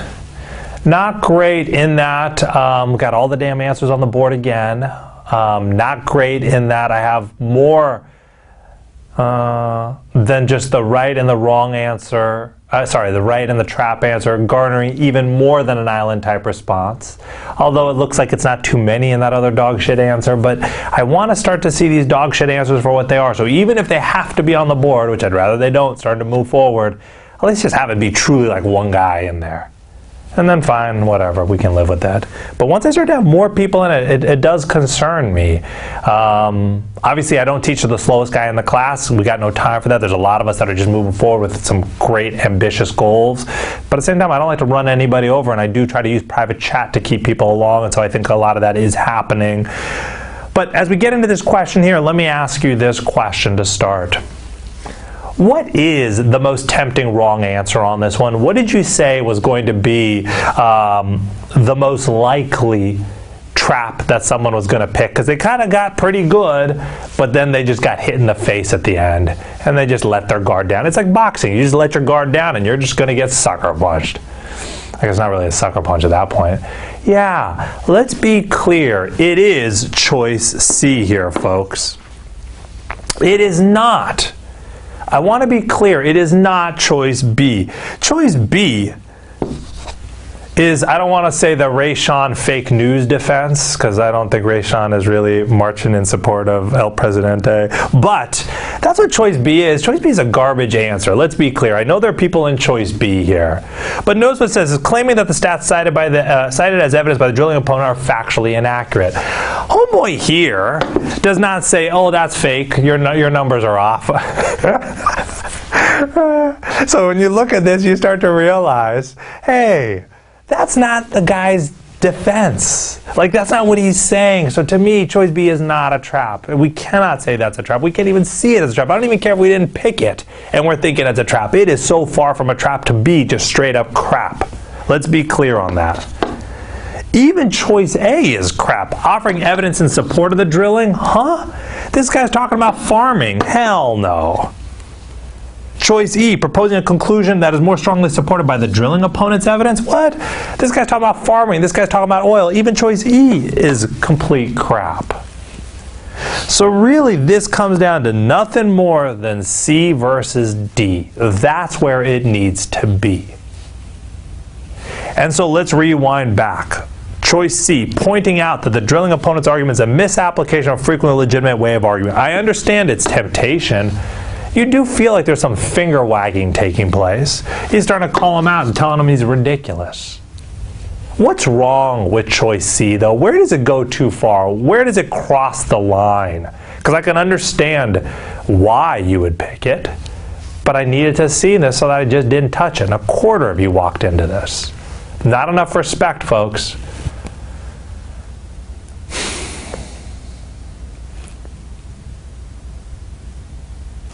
Yeah, exactly, Vivian. Right on Natalie and Roy and Felipe and Andrew, Umar and Stephanie and James and Lisa, Nathan, Molly, Tony, Felipe part 2, David, exactly right.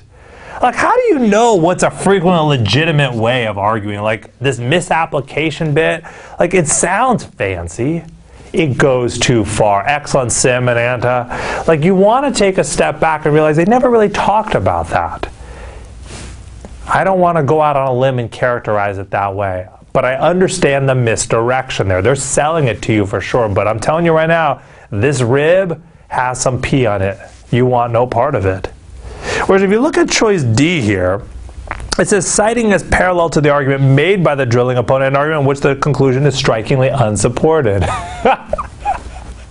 Don't lie, Jacob. You know on the road there you probably had some pea in the barbecue sauce back at SC, so you don't need to pretend.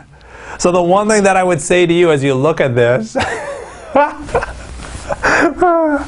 well, Molly, I think you're having some serious questions of Jacob here, but exactly.